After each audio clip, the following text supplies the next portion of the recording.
نحمدہ ونصلی علی رسولہ الکریم اما بعد اعوذ باللہ من الشیطان الرجیم بسم اللہ الرحمن الرحیم ربی اشرح لی صدری ویسر لی امری واحلل عقدۃ من لسانی یفقہوا قولی اللہم اعنی علی ذکرک وشکرک وحسن عبادتک ربی یسر ولا تعسر وتمم بالخیر وبک نستعین یا فتاح یا فتاح یا فتاح رب زدنی علما حسبنا اللہ ونعم الوکیل حسبنا اللہ ونعم الوکیل حسبنا اللہ ونعم الوکیل نصر من اللہ وفتح قریب نصر من اللہ وفتح قریب نصر من اللہ وفتح قریب۔ میں آجا سیدہ ام علی اپنی تمام جنت کی طلبگار دوستوں، فرینڈس اور جنہ کو ایمان، عافیت اور برکت اور آخرت کی تمام کامیابیوں کی دعاؤں کے ساتھ اس دورہ قرآن کا آغاز اللہ رب العزت کی بھرپور مدد کی دعا اور یقین کے ساتھ کر رہے ہیں۔ اللہ تعالیٰ اس پورے سفر میں ہمارا مددگار اور معاون ہو۔ اللہ ہم سب کی بہترین حفاظت فرمائے، ہر شر سے، ہر حاسد سے اور ہر شیطان سے۔ اللہ رب العزت ہم سب کو، ہمارے گھروں کو، اولاد، والدین، شوہر، بہن بھائیوں کو اپنے مقربین میں شامل فرما لے اور ہمارے جنت کے راستے بے حد آسان اور خوبصورت بنا دے۔ آمین یا رب العالمین، آمین یا رب العالمین۔ الحمدللہ رب العالمین، ہم نے سورہ فاتحہ کو کافی تفصیل کے ساتھ کوشش کی ہے اسٹڈی کرنے کی۔ الحمدللہ اللہ تعالیٰ ہمیں وہ فہم و شعور عطا فرمائے کہ ہم اس کے ایک ایک لفظ کو بہت بہترین طریقے سے سمجھ کے پڑھنے والے ہوں، اور اللہ تعالیٰ کرے کہ اس کی وجہ سے ہماری نمازوں میں خوبصورتی آ جائے اور ہم بہترین طریقے سے اپنی نمازیں ادا کر سکیں، اور قرآن کا یہ جو خلاصہ ہے، یہ جو فاتحہ ہے، یہ جو افتتاح ہے قرآن کا، اس کو صحیح معنوں میں ہم سمجھنے میں کامیاب ہو جائیں انشاءاللہ۔ اس میں ایک حدیث قدسی یہاں پہ دوبارہ چھوٹی سی عرض کر رہی ہوں، اس کے بعد ہم سورہ بقرہ شروع کر رہے ہیں انشاءاللہ تعالیٰ، کہ ایک حدیث قدسی ہے کہ جس میں بسم اللہ کا ذکر نہیں ہے بلکہ الحمدللہ رب العالمین سے بات براہ راست آگے بڑھتی ہے۔ اس سے یہ ثابت ہوا کہ اس ضمن میں امام ابو حنیفہ رحمہ اللہ کا یہ مسلک بالکل درست ہے، موقف درست ہے کہ بسم اللہ سورہ فاتحہ کا جز نہیں ہے، بلکہ جس طرح تمام صورتوں کے اندر ہم اس سے پہلے پڑھتے ہیں، اسی طرح سے اس سے پہلے ہم بسم اللہ پڑھیں گے، اور اس سورہ مبارکہ کے اختتام پہ آمین کہنا مسنون ہے۔ آمین کے معنی ہے اے اللہ ایسا ہی ہو، یہ معنی ہے آمین کے، ٹھیک ہے؟ اس کے معنی کیا ہے آمین کے؟ اے اللہ ایسا ہی ہو، تو یہ مسنون ہے آمین کہنا۔ اور اس سورہ مبارکہ کا اسلوب چونکہ دعائیہ ہے، لہٰذا دعا کے اختتام پہ آمین کہہ کے بندہ گویا پھر بارگاہ الہی میں عرض کرتا ہے کہ اے پروردگار، میں نے یہ جو گزارش آپ کی بارگاہ میں کی ہے اس کو قبول کر لیں اور مجھے صحیح طریقے سے اس کے اوپر عمل کرنے والا بنا دیں۔ آمین آمین یا رب العالمین۔ تو اب یہ چیز ہم نے اچھے طریقے سے یاد رکھنی ہے کہ سورہ فاتحہ کا بسم اللہ اس کا حصہ نہیں ہے، ٹھیک ہے؟ اس کی ساتھ ہی آیات ہیں اور اس کے آخر میں آمین کہنا مسنون ہے، ٹھیک ہے؟ اب سورہ بقرہ شروع کرتے ہیں۔ سورہ بقرہ قرآن مجید میں، قرآن کریم میں مکی اور مدنی صورتوں کے اعتبار سے بھی 7 گروپ میں، ٹھیک ہے؟ یہ ہم نے پہلے بھی پڑھ لیا ہے یہ چیز۔ ہم نے جو تعارف قرآن کی ہماری کلاسز تھیں اس کے اندر ہم یہ چیز پڑھ چکے ہیں کہ قرآن مجید میں، قرآن کریم میں مکی اور مدنی صورتوں کے مجموعے کے اعتبار سے بھی 7 گروپ ہیں۔ پہلا گروپ وہ ہے جس کا ہم سورہ فاتحہ سے آغاز کر چکے ہیں۔ اس گروپ میں جو مکی صورت ہے وہ صرف سورہ فاتحہ ہی ہے، یعنی سورہ فاتحہ اس پورے گروپ میں مکی صورت ہے۔ سورہ بقرہ بھی مدنی ہے۔ مدینہ میں نبی پاک صلی اللہ علیہ وآلہ وسلم پر جب وحی نازل ہوتی تھی تو جو آیات مدینہ میں نازل ہوئیں ان کو جب ترتیب دیا گیا، ترتیب توقیفی دی گئی ان صورتوں کو، تو وہ صورتیں مدنی ہی کہلاتی ہیں، اور جو مکی صورتیں ہیں وہ ہیں جو مکہ مکرمہ میں نازل ہوئیں۔ دونوں کے اندر اس طرح سے ہے کہ کچھ جو بڑی صورتیں ہیں ان میں کچھ آیات مکی بھی ہیں، کچھ مدنی بھی ہیں، تو وہ انشاءاللہ اب ہم شان نزول پڑھیں گے تو اس طرح سے ہم اس کو سمجھتے رہیں گے۔ لیکن اس وقت ہمارا یہ جاننا ضروری ہے کہ سورہ بقرہ جو ہے وہ ایک مدنی صورت ہے۔ اچھا، پہلے گروپ کی ان مدنی صورتوں کے جو مضامین ہیں ان کے بارے میں تھوڑا سا جاننا ضروری ہے. جو متوازی چلتے ہیں ان کے اندر نا، پیرالل یہ مضامین چلتے رہیں گے. یہ جو 7 صورتیں ہیں ان میں سے سورہ فاتحہ ہم نے پڑھ لی. اب جو 6 صورتیں ہیں یہ 6 کی 6 مدنی ہیں. اس گروپ کی 6 صورتیں، 6 اگلی صورتیں سب کی سب مدنی ہیں. ٹھیک ہے، ان میں کون سے مضامین جو ہیں وہ پیرالل چلیں گے؟ پہلا مضمون شریعت اسلامی کا ہے، اس لیے کہ اس سے پہلے تقریباً 2/3 قرآن نازل ہو چکا تھا. تو سورہ بقرہ مدنی صورت ہے. اس سے پہلے زمانی اعتبار سے پورا مکی قرآن نازل ہو چکا تھا، اگرچہ ترتیب میں وہ بعد میں آئے گا. اس میں شریعت کے احکام نہیں تھے. اب جبکہ مدینہ میں مسلمانوں کا ایک آزاد معاشرہ قائم ہو گیا تھا، یا ہم یوں بھی کہہ سکتے ہیں کہ مسلمانوں کی ایک چھوٹی سی حکومت قائم ہو گئی تھی، جہاں اپنے قواعد، اپنے قوانین، اپنے اصولوں کے مطابق سارے معاملات طے کیے جا سکتے تھے، تو تب شریعت کا نزول شروع ہوا. تو سورہ بقرہ کو ہم یوں سمجھ سکتے ہیں کہ احکام شریعت کی ابتدا اس سے ہوتی ہے. احکام شریعت جو ہیں اس کی ابتدا سورہ بقرہ سے ہوتی ہے، اور کوئی بھی تعمیر کرنی ہو تو پہلے اس کا ابتدائی خاکہ بنتا ہے، اس کے بعد اس کے تفصیلی نقشے بنتے ہیں. تو جو ابتدائی خاکہ ہے نا شریعت محمدی صلی اللہ علیہ وآلہ وسلم کا، وہ سورہ بقرہ میں ہے. پھر اس میں مزید جو ہے وہ سورہ نساء اس میں شامل ہوتی ہے. ٹھیک ہے، پھر اس کے بعد سورہ مائدہ میں شریعت کے تکمیلی احکامات آتے ہیں، جہاں پہ تکمیل ہو جاتی ہے. ٹھیک ہے، تو اب یہ پوائنٹ ہم سورہ بقرہ شروع کرنے سے پہلے اس کو ہم نے انڈرسٹینڈ کرنا ہے کہ سورہ بقرہ مدنی صورت ہے. اس میں ابتدائی خاکہ شریعت کا جو ابتدائی احکامات ہیں وہ موجود ہیں سارے، اور ان کی تکمیل کہاں پہ ہوتی ہے؟ سورہ نساء میں ہوتی ہے، سورہ مائدہ میں ہوتی ہے. ٹھیک ہے. اچھا، دوسرا مضمون جو ان صورتوں میں چلتا ہے وہ اہل کتاب سے خطاب ہے. مکی قرآن میں سارا خطاب مشرکین سے تھا. جب جیسے ہی کوئی مکی صورت آئے گی نا تو اس میں جو خطاب ہے وہ مشرکین سے زیادہ ہے. ظاہر ہے مشرک زیادہ تھے، مشرک جو ہے ان کی میجورٹی تھی اس وقت. جب مدنی صورتیں ہیں، جب مسلمان بھی ایک مسلمان ریاست بن چکی ہے اور مسلمان اسلام جو ہے وہ پنپ چکا ہے اور ایک مذہب کے طور پہ بہت سارے لوگ اس کے فالوورز ہیں، تو اس وقت جو احکامات ہیں وہاں یا ایھا الذین آمنو کا بھی لفظ آتا ہے. ٹھیک ہے، اور مختلف قسم کے اس طرح کے خطابات ہیں. لیکن جو مکی حصہ ہے قرآن کا وہاں مشرکین سے ہی خطاب ہے، سارا مشرکین سے بات ہے.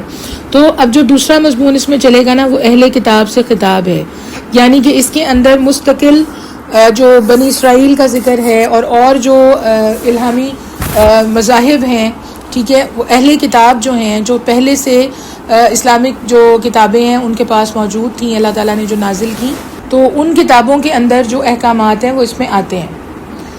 اچھا، اب یہاں کون تھا؟ یہاں پہ یہودی تھے، نصرانی، مطلب یہ جو ارد گرد اس کے عرب کے وہ لوگ جو مکہ میں اور اس کے ارد گرد آباد تھے، وہاں کوئی یہودی، کوئی نصرانی نہیں تھا. ٹھیک ہے، سب کے سب مشرکین عرب تھے. کہاں پہ؟ جو مکہ میں آباد تھے یا مکہ کے ارد گرد آباد تھے. وہ زیادہ تر کون لوگ تھے؟ جو مشرکین عرب تھے. تو پورا جو مکی قرآن ہے نا، مکی جو حصہ ہے قرآن کا، پوری جو مکی صورتیں ہیں ان کے اندر جو خطاب آئے گا وہ اس لیے بھی مشرکین سے ہے کہ مکہ میں نازل ہوئی نا وہ آیات، تو وہاں جو ارد گرد میجورٹی تھی اور مکہ کے جو لوگ تھے وہ مشرک تھے. لیکن جب مدینہ کی جو مدنی آیات ہیں وہاں پہ یہودی بھی آباد تھے، وہاں نصرانی بھی آباد تھے، وہاں اہل کتاب بھی تھے. تو اس لحاظ سے اہل کتاب کا تذکرہ آتا ہے. حضرت موسیٰ علیہ السلام، حضرت عیسیٰ علیہ السلام کا ذکر موجود ہے. بنی اسرائیل سے، یہودیوں سے، نصارہ سے خطاب ہوا ہے. کہاں پہ؟ مدنی صورتوں میں. اور مدینہ میں یہود کے 3 جو مضبوط قبیلے تھے، ٹھیک ہے، سب سے مضبوط جو قبیلے تھے وہ مدینہ میں موجود تھے. تو یہ بنیادی 2 مضامین جو اس سے پہلے اس کے یعنی اس گروپ میں آئیں گے نا، ان میں سے ایک اور تقسیم آپ کو واضح ہو جائے گی کہ اہل کتاب میں سے، یعنی یا بنی اسرائیل، بار بار یہ لفظ آئیں گے کہ اس سے خطاب ہو رہا ہے، یعنی یہود. اور ان کی ساری گفتگو جو ہے وہ سورہ بقرہ میں، جبکہ جو نصارہ ہیں ان سے گفتگو سورہ آل عمران میں. اور یہ بھی ہم نے پچھلی دفعہ بھی جب دورہ قرآن کیا ہے تو یہ چیز ہم نے انڈرسٹینڈ کی تھی کہ 2 صورتوں کے جوڑے کی صورت میں موجود ہیں، 2 صورتیں قرآن میں، اور ایک میں جو مضمون چل رہا ہوتا ہے تقریباً وہی اگلی صورت میں چلتا رہتا ہے، جو جس کا اس کے ساتھ پیئر ہے، اس کے ساتھ جس کا جوڑا ہے. تو سورہ بقرہ اور سورہ آل عمران میں ایک ہی مضمون کنٹینیو ہے. ٹھیک ہے، بس اس میں یہ فرق ہے کہ یہاں پہ سورہ بقرہ کے اندر جو خطاب ہے وہ بنی اسرائیل سے، ٹھیک ہے، اور جبکہ جو نصارہ سے خطاب ہے وہ کہاں پہ آ رہا ہے؟ سورہ آل عمران کے اندر. سورہ بقرہ کی جو اہمیت اور فضیلت ہے اس کا اندازہ اس سے بھی ہوتا ہے کہ حضور صلی اللہ علیہ وآلہ وسلم نے قرآن پاک کا جو یعنی جو کلائمیکس قرار دیا ہے، اس کو قرآن پاک کا کلائمیکس سورہ بقرہ کو قرار دیا ہے نبی پاک صلی اللہ علیہ وآلہ وسلم نے۔ حدیث کے لفظ ہیں جس کا ترجمہ یہ ہے کہ حجم کے اعتبار سے بھی قرآن کی سب سے بڑی صورت یہی ہے، ٹھیک ہے۔ یعنی یہ ترجمہ نہیں ہے اس کا، البقرۃ سنام القرآنی وذروتہ، یہ الفاظ ہیں کہ سورہ بقرہ قرآن پاک کا کلائمیکس ہے، ٹھیک ہے۔ اس کا ترجمہ یعنی البقرۃ سنام القرآنی وذروتہ، ٹھیک ہے۔ اس کا ترجمہ یہاں پہ مینشن نہیں ہے، بس یہ الفاظ مینشن ہے، اور یہ مسند احمد میں مینشن ہے حدیث کے الفاظ، ٹھیک ہے۔ اچھا، حجم کے اعتبار سے بھی قرآن کی سب سے بڑی سورت جو ہے وہ سورہ بقرہ ہے۔ اس کی 286 جو آیات ہیں اس میں موجود ہیں، یعنی اللہ تعالیٰ کی 286 نشانیاں اس میں موجود ہیں، اور سورہ بقرہ کو 2 حصوں میں تقسیم کیا جا سکتا ہے، اور اس اعتبار سے 2 حصوں میں کس طرح تقسیم کیا جا سکتا ہے کہ اس کے نصف اول میں جو ہے وہ امت سابق یعنی یہود کا ذکر آیا ہے، جو میں نے پہلے بھی آپ کو بتایا ہے، بنی اسرائیل، تو اس کے نصف اول میں اس کا پہلا جو نصف اول ہے سورہ بقرہ کا، اس کے اندر کیا ذکر ہے؟ اس کے اندر یہود کا ذکر زیادہ ہے، اور زمین پہ اس وقت وہی امت مسلمہ کی حیثیت رکھتے تھے۔ اس وقت اللہ کی جو نازل کردہ الہامی کتابیں ہیں ان میں سے آخری انہی کے پاس تھی نا، تو اس وقت وہی ایک وہاں پہ موجود لوگوں میں سے آخری ان کے پاس تھی، مطلب یہود، اور پھر آگے نصارہ، تو نصارہ کا ذکر آگے آئے گا۔ مدینہ میں موجود لوگوں میں سے آخری کتاب انہی کے پاس تھی۔ اچھا، اس میں اب ہم نے یہ دیکھنا ہے کہ یہود مدینہ میں وہی موجود تھے، تو مدینہ میں موجود لوگوں میں جو آخری کتاب تھی وہ یہود کی ہی تھی، ٹھیک ہے۔ پھر نصارہ اس کے بعد کی امت ہے، لیکن وہ مدینہ میں موجود نہیں تھے، ان سے خطاب آگے آئے گا، اور مشرکین کے پاس تو موجود ہی نہیں تھی، ٹھیک ہے، تو وہ مکہ میں تھے۔ تو اس طرح سے جو نصف اول ہے سورہ بقرہ کا، اس میں خطاب کس سے ہے زیادہ، یعنی جو میکسیمم اس میں بات ہوئی ہے وہ ہوئی ہے بنی اسرائیل سے، ٹھیک ہے۔ اور اس کے بعد ان کی جو بدعمالیاں ہیں، انہیں کس طرح سے اللہ تعالیٰ نے کیا کیا نعمتیں عطا کی، انہوں نے کس کس طریقے سے وہ احسانات بھلا دیے، اور انہوں نے جو رحمتیں تھیں اللہ تعالیٰ کی اس پہ ان کا طرز عمل کیا ہوا، جس کی بنا پہ ان کو معزول کیا گیا، یہ مضمون پہلے نصف میں آتا ہے، فرسٹ ہاف میں سورہ بقرہ کے آتا ہے۔ اور اب جو دوسری امت قائم ہوئی ہے یعنی امت محمدی صلی اللہ علیہ وآلہ وسلم، اس سے جو خطاب ہے وہ نصف ثانی کے اندر ہے، یعنی سیکنڈ ہاف کے اندر جو نبی پاک صلی اللہ علیہ وآلہ وسلم کی امت ہے اس سے خطاب ہے۔ تو اس ترتیب کو ذہن میں رکھتے ہوئے پہلا حصہ 18 جو رکوع پہ مشتمل ہے، اس کی آیات کی تعداد 152 ہے، 152 آیات ہیں، جبکہ دوسرا حصہ 22 رکوع پہ مشتمل ہے، اور اس کی آیات کی تعداد جو ہے وہ 134 ہے۔ تو یہ تقریباً برابر 2 حصے کی سمجھے جا سکتے ہیں، اور اس میں پہلا حصہ سارا کا سارا خطاب جو ہے وہ یہود سے، اور جو دوسرا حصہ ہے وہ سارا کا سارا خطاب امت مسلمہ سے، ٹھیک ہے۔ اچھا، اب جو نصف اول ہے نا، جو 18 رکوع ہیں، ان کو بھی 3 حصوں میں تقسیم کیا جا سکتا ہے۔ پہلے 4 رکوع تمہیدی ہیں، تمہید باندھی گئی ہے ان میں، ٹھیک ہے۔ پھر جو 10 رکوع ہیں ان میں بنی اسرائیل سے خطاب ہے، پھر 4 رکوع تحویلی ہیں۔ تو تمہیدی رکوع میں جو پہلے 2 رکوع ہیں ان میں 3 قسم کے انسانوں کا ذکر آیا ہے، 3 قسم کے انسانوں کا، ایک مومنین، دوسرے مشرکین، اور تیسرے منافقین۔ تو پہلے جو 2 رکوع ہیں وہ اس لحاظ سے بہت بہت امپورٹنٹ ہیں کہ اگر ان کو صحیح طریقے سے سمجھ لیا جائے تو اس دنیا میں جتنی بھی انسانوں کی قسمیں ہیں وہ واضح ہو جاتی ہیں، ٹھیک ہے، وہ ہمیں سمجھ میں آ جاتی ہیں۔ تو شروع کرتے ہیں اللہ تعالیٰ کا نام لے کے، اعوذ باللہ من الشیطان الرجیم، بسم اللہ الرحمن الرحیم، الف لام میم۔ اب یہ 3 حروف ہیں، الف، لام اور میم، یہ 3 حروف ہیں، ٹھیک ہے۔ یہ ان کو کبھی بھی کہیں پہ بھی علم نہیں پڑھا جا سکتا، وہ غلط ہے، اس کو الف لام میم ہی پڑھا جائے گا، ٹھیک ہے۔ اچھا، اب اس میں ہے کیا، ان حروف مقطعات کے بارے میں ہم نے الحمدللہ، جو میری فرینڈز پچھلی دفعہ دورہ قرآن میں شامل تھیں ان کو تو بہت اچھی طرح کلیئر ہے، لیکن پھر بھی اس کو ہم تھوڑا سا ڈیٹیل سے سمجھ لیتے ہیں۔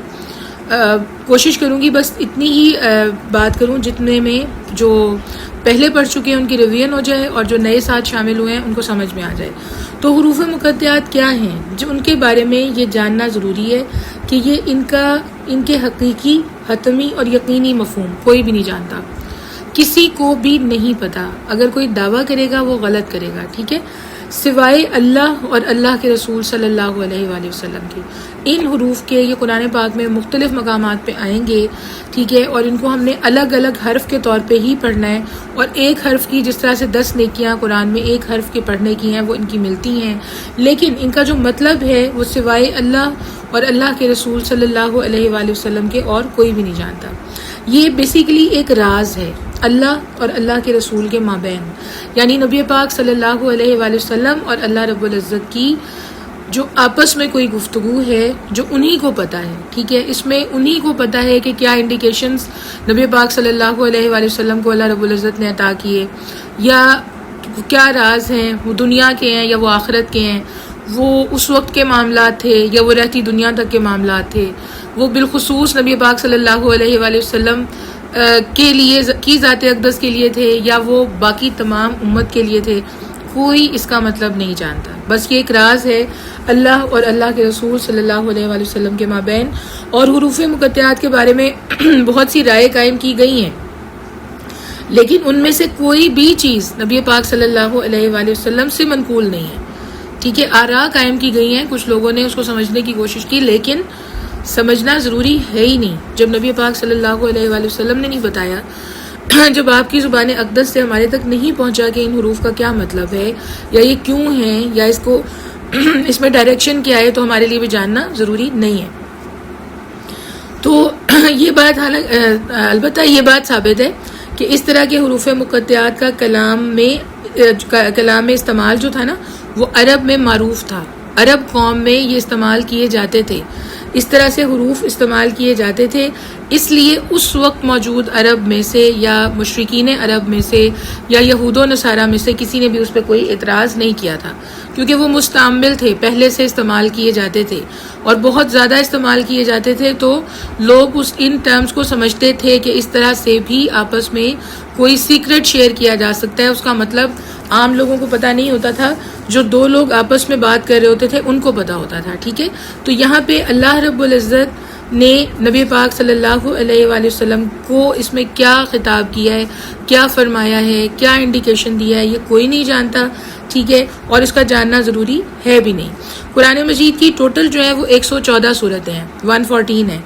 ان میں سے 29 صورتیں ایسی ہیں، 29، ٹھیک ہے، یاد رکھنا ہے ہم نے 29 صورتیں ایسی ہیں جن کا آغاز حروف مقطعات سے ہوا. اور جیسے سورہ قاف، سورہ قلم، ٹھیک ہے، اسی طرح سے سورہ صاد آغاز میں ایک ایک حرف ہے. پھر اسی طرح حروف مقطعات میں حامیم وہ بھی اسی طرح سے طٰ، یاسین، یہ سب حروف مقطعات ہیں، یہ دو ہیں. پھر کچھ صورتوں میں 3 آئے ہیں، جس طرح الف لام میم. اسی طرح سے کچھ جگہوں کے اوپر جو ہے وہ الف لام را، ایک جگہ پہ یہ آتا ہے، ٹھیک ہے. پھر مزید اگر ہم دیکھتے ہیں تو کئی صورتوں میں 4 یا 5 الفاظ بھی ہیں، ٹھیک ہے. حروف مقطعات میں زیادہ سے زیادہ جو الفاظ آئے ہیں وہ 5 ہیں، زیادہ سے زیادہ 5 ہیں، کم سے کم جو ہے وہ 1 ہے. یعنی حروف مقطعات میں کم سے کم جو استعمال ہوا ہے وہ 1 لفظ ہے اور زیادہ سے زیادہ 5 ہیں. اور ٹوٹل 29 سورہ مبارکہ ہیں جن کا آغاز حروف مقطعات سے ہوتا ہے، ٹھیک ہے. اچھا، اب ہم نے یہ پہلی آیت پڑھ لی. پہلی آیت کیا تھی؟ الف لمبا نہیں کرنا اس کو، لام میم، یہ پہلی آیت ہے، ہم نے پڑھ لی. ہم نے غور کر لیا کہ اللہ رب العزت اور نبی پاک صلی اللہ علیہ وآلہ وسلم کے درمیان یہ ایک راز ہے، ہمارے لیے جاننا ضروری نہیں ہے، بتایا نہیں گیا اور جاننے کی کوشش نہیں کرنی. قیاس آرائیاں لوگ کرتے ہیں، لیکن نبی پاک صلی اللہ علیہ وآلہ وسلم سے اس کے بارے میں کچھ بھی منقول نہیں ہے، ٹھیک ہے. اب ہے جو سیکنڈ آیت ہے وہ ذالک الکتاب لا ریب فیہ. یہ جو آیت ہے اب اس پہ غور کرنا ہے ہم نے، یہ بہت امپورٹنٹ آیت ہے، ٹھیک ہے. ہمارے لیے بہت جاننا ضروری ہے کہ ہم کیا پڑھ رہے ہیں. ذالک الکتاب، یہ الکتاب ہے، ٹھیک ہے. ذالک کے بعد الف لام لگا ہے، الکتاب قرآن پاک کے لیے، قرآن پاک کے لیے الکتاب کا لفظ آیا ہے، ٹھیک ہے. یہ الکتاب ہے، اس میں کچھ شک نہیں، یا یہ وہ کتاب ہے جس میں کوئی شک نہیں. اس کے یہ دو ترجمے ہو سکتے ہیں، ٹھیک ہے، کہ یہ الکتاب ہے اس میں کوئی شک نہیں، یا یہ وہ کتاب ہے جس میں کوئی شک نہیں.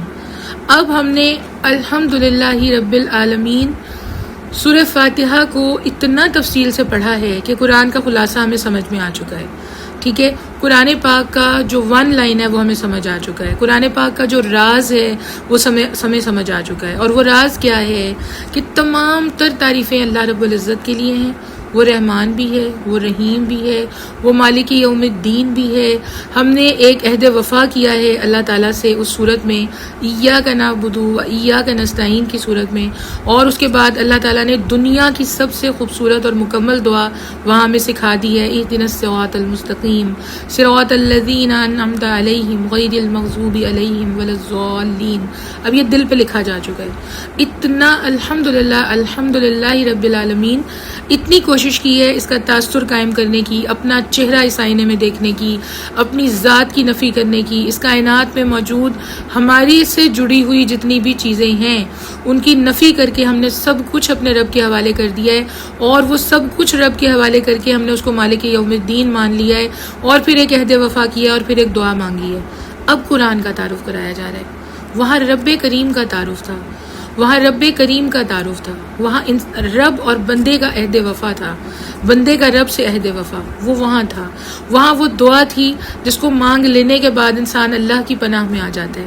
اب قرآن کا تعارف شروع ہو رہا ہے، یہاں پہ قرآن کا تعارف شروع ہو رہا ہے. اور قرآن کے تعارف میں سب سے امپورٹنٹ، سب سے دیکھیں جب کسی چیز کا انٹروڈکشن کرایا جاتا ہے تو سب سے پہلے وہی بات کی جاتی ہے نا جو سب سے زیادہ امپورٹنٹ ہوتی ہے. سب سے زیادہ امپورٹنٹ ہوتی ہے جو اس چیز کا سب سے بڑا، اس چیز کی سب سے بڑی خصوصیت ہوتی ہے، اس چیز کی پہچان ہوتی ہے، اس چیز کی بنیاد ہوتی ہے. سب سے پہلے وہی بات کی جاتی ہے نا. ہمیں کبھی بھی جس کا بھی ہم تعارف کروائیں گے، ہم پاکستان کہیں گے تو اس کے بعد ہم سب سے پہلی چیز کیا کہیں گے؟ پاک لوگوں کی سرزمین ہے، ٹھیک ہے. اس کے بعد ہم کیا کہیں گے؟ کلمہ طیبہ کی بنیاد پہ بنا ہے یہ وطن، ٹھیک ہے. مطلب جو بیس ہے وہیں سے بات شروع کریں گے نا. اس کے بعد باقی ڈیٹیل آئے گی، کہاں ہے، کتنا ہے، کیسے ہے، کیا ہوتا ہے، کیا نہیں ہوتا، بعد میں آئے گا. تو قرآن کا جب تعارف کروایا جا رہا ہے تو سب سے پہلے، سب سے ضروری، سب سے امپورٹنٹ بات جو قرآن کریم کے لیے بتائی جا رہی ہے وہ کیا ہے؟ لا ریب فی. اس بات کو ہم نے اپنے دل پہ لکھ لینا ہے. قرآن کو پڑھتے ہوئے اگر یہ 3 حروف ہمارے دل پہ نہ لکھے ہوئے ہمیں قرآن پڑھنے کا لطف نہیں آئے گا، ہمیں قرآن پاک سمجھ میں نہیں آئے گا، ہمیں قرآن پاک کی جو گہرائیاں ہیں وہ سمجھ نہیں آئیں گی، قرآن پاک پہ جو تدبر ہے ہمیں وہ سمجھ نہیں آئے گا، ہم نے قرآن پڑھنے کے بعد جو کرنا ہے وہ سمجھ نہیں آئے گا، ٹھیک ہے. تو سب سے پہلا کام کیا ہے؟ اس میں کچھ شک نہیں، اپنے دل سے اب شیطانوں کو مائنس کرنا ہے، ٹھیک ہے. اپنے دل کو ہم نے تیار کیا ہے الحمدللہ رب العالمین سورہ فاتحہ کے ساتھ، سورہ بقرہ کو پڑھنے کے لیے، قرآن کو پڑھنے کے لیے، ٹھیک ہے. وہ خوبصورت تعلق، وہ عہد وفا اللہ سے ہم نے جوڑ لیا ہے. تو جب رب سے وہ عہد وفا جوڑ لیا ہے، جب ہم نے اللہ سے مانگ لیا ہے کہ انعمت علیہم میں شمار کر لیجیے گا، جب ہم نے اللہ سے مانگ لیا ہے کہ یا اللہ گمراہ لوگوں میں شمار نہ کریے گا، تو اب جب قرآن پڑھنا ہے تو سب سے پہلی شرط قرآن کریم کے لیے کیا لگائی جا رہی ہے؟ 1% کوئی شک نہیں کیا جا سکتا. اگر ہم نے ریزن اس لیے مانگی کسی چیز کی کہ ہم نے آگے نالج دینا ہے، ہم نے آگے پڑھانا ہے، ہم نے آگے سمجھانا ہے، ہم نے کلیئرٹی دینی ہے، ہم نے اس کی گہرائی سمجھانی ہے، وہ ایک الگ بات ہے. لیکن اگر ہم نے کسی چیز کی اس لیے مانگی کوئی جو گہرائی ہے، اگر ہم نے کسی چیز کی لاجک اس لیے مانگ لی نعوذ باللہ کہ ہمیں اس پہ کوئی شک ہے، ہم دائرہ ایمان سے خارج ہو جائیں گے.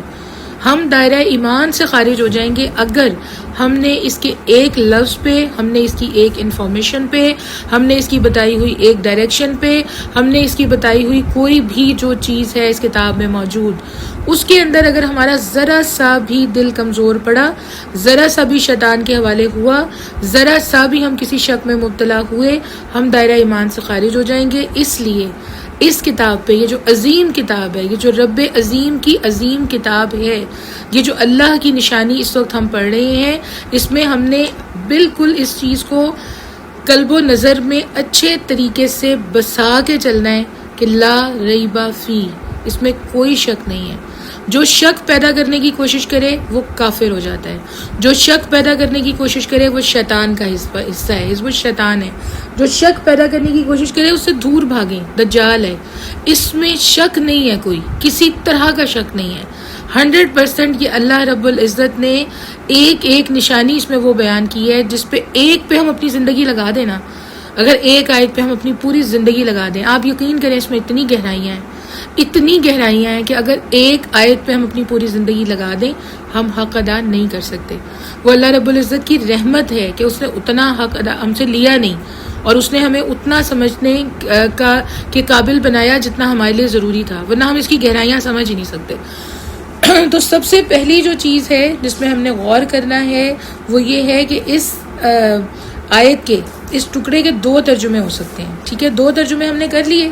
پہلے ترجمے کی روح سے یہ وہ کتاب موعود ہے جس کی خبر کی گئی ہے کہ نبی آخر الزماں صلی اللہ علیہ وآلہ وسلم آئیں گے، ٹھیک ہے؟ اور وہ ہمیں آئیں گے اور وہ ہم کو ایک کتاب دیں گے۔ گویا یہ حوالہ ہے محمد رسول اللہ صلی اللہ علیہ وآلہ وسلم کے بارے میں پیشین گوئیوں کی طرف جو تورات میں موجود تھیں، ٹھیک ہے؟ جو تورات میں موجود تھیں آج بھی کتاب مقدس کے اندر اس کے 18ویں باب کی 18ویں آیت کے اندر موجود ہیں، آج بھی موجود ہیں، ٹھیک ہے؟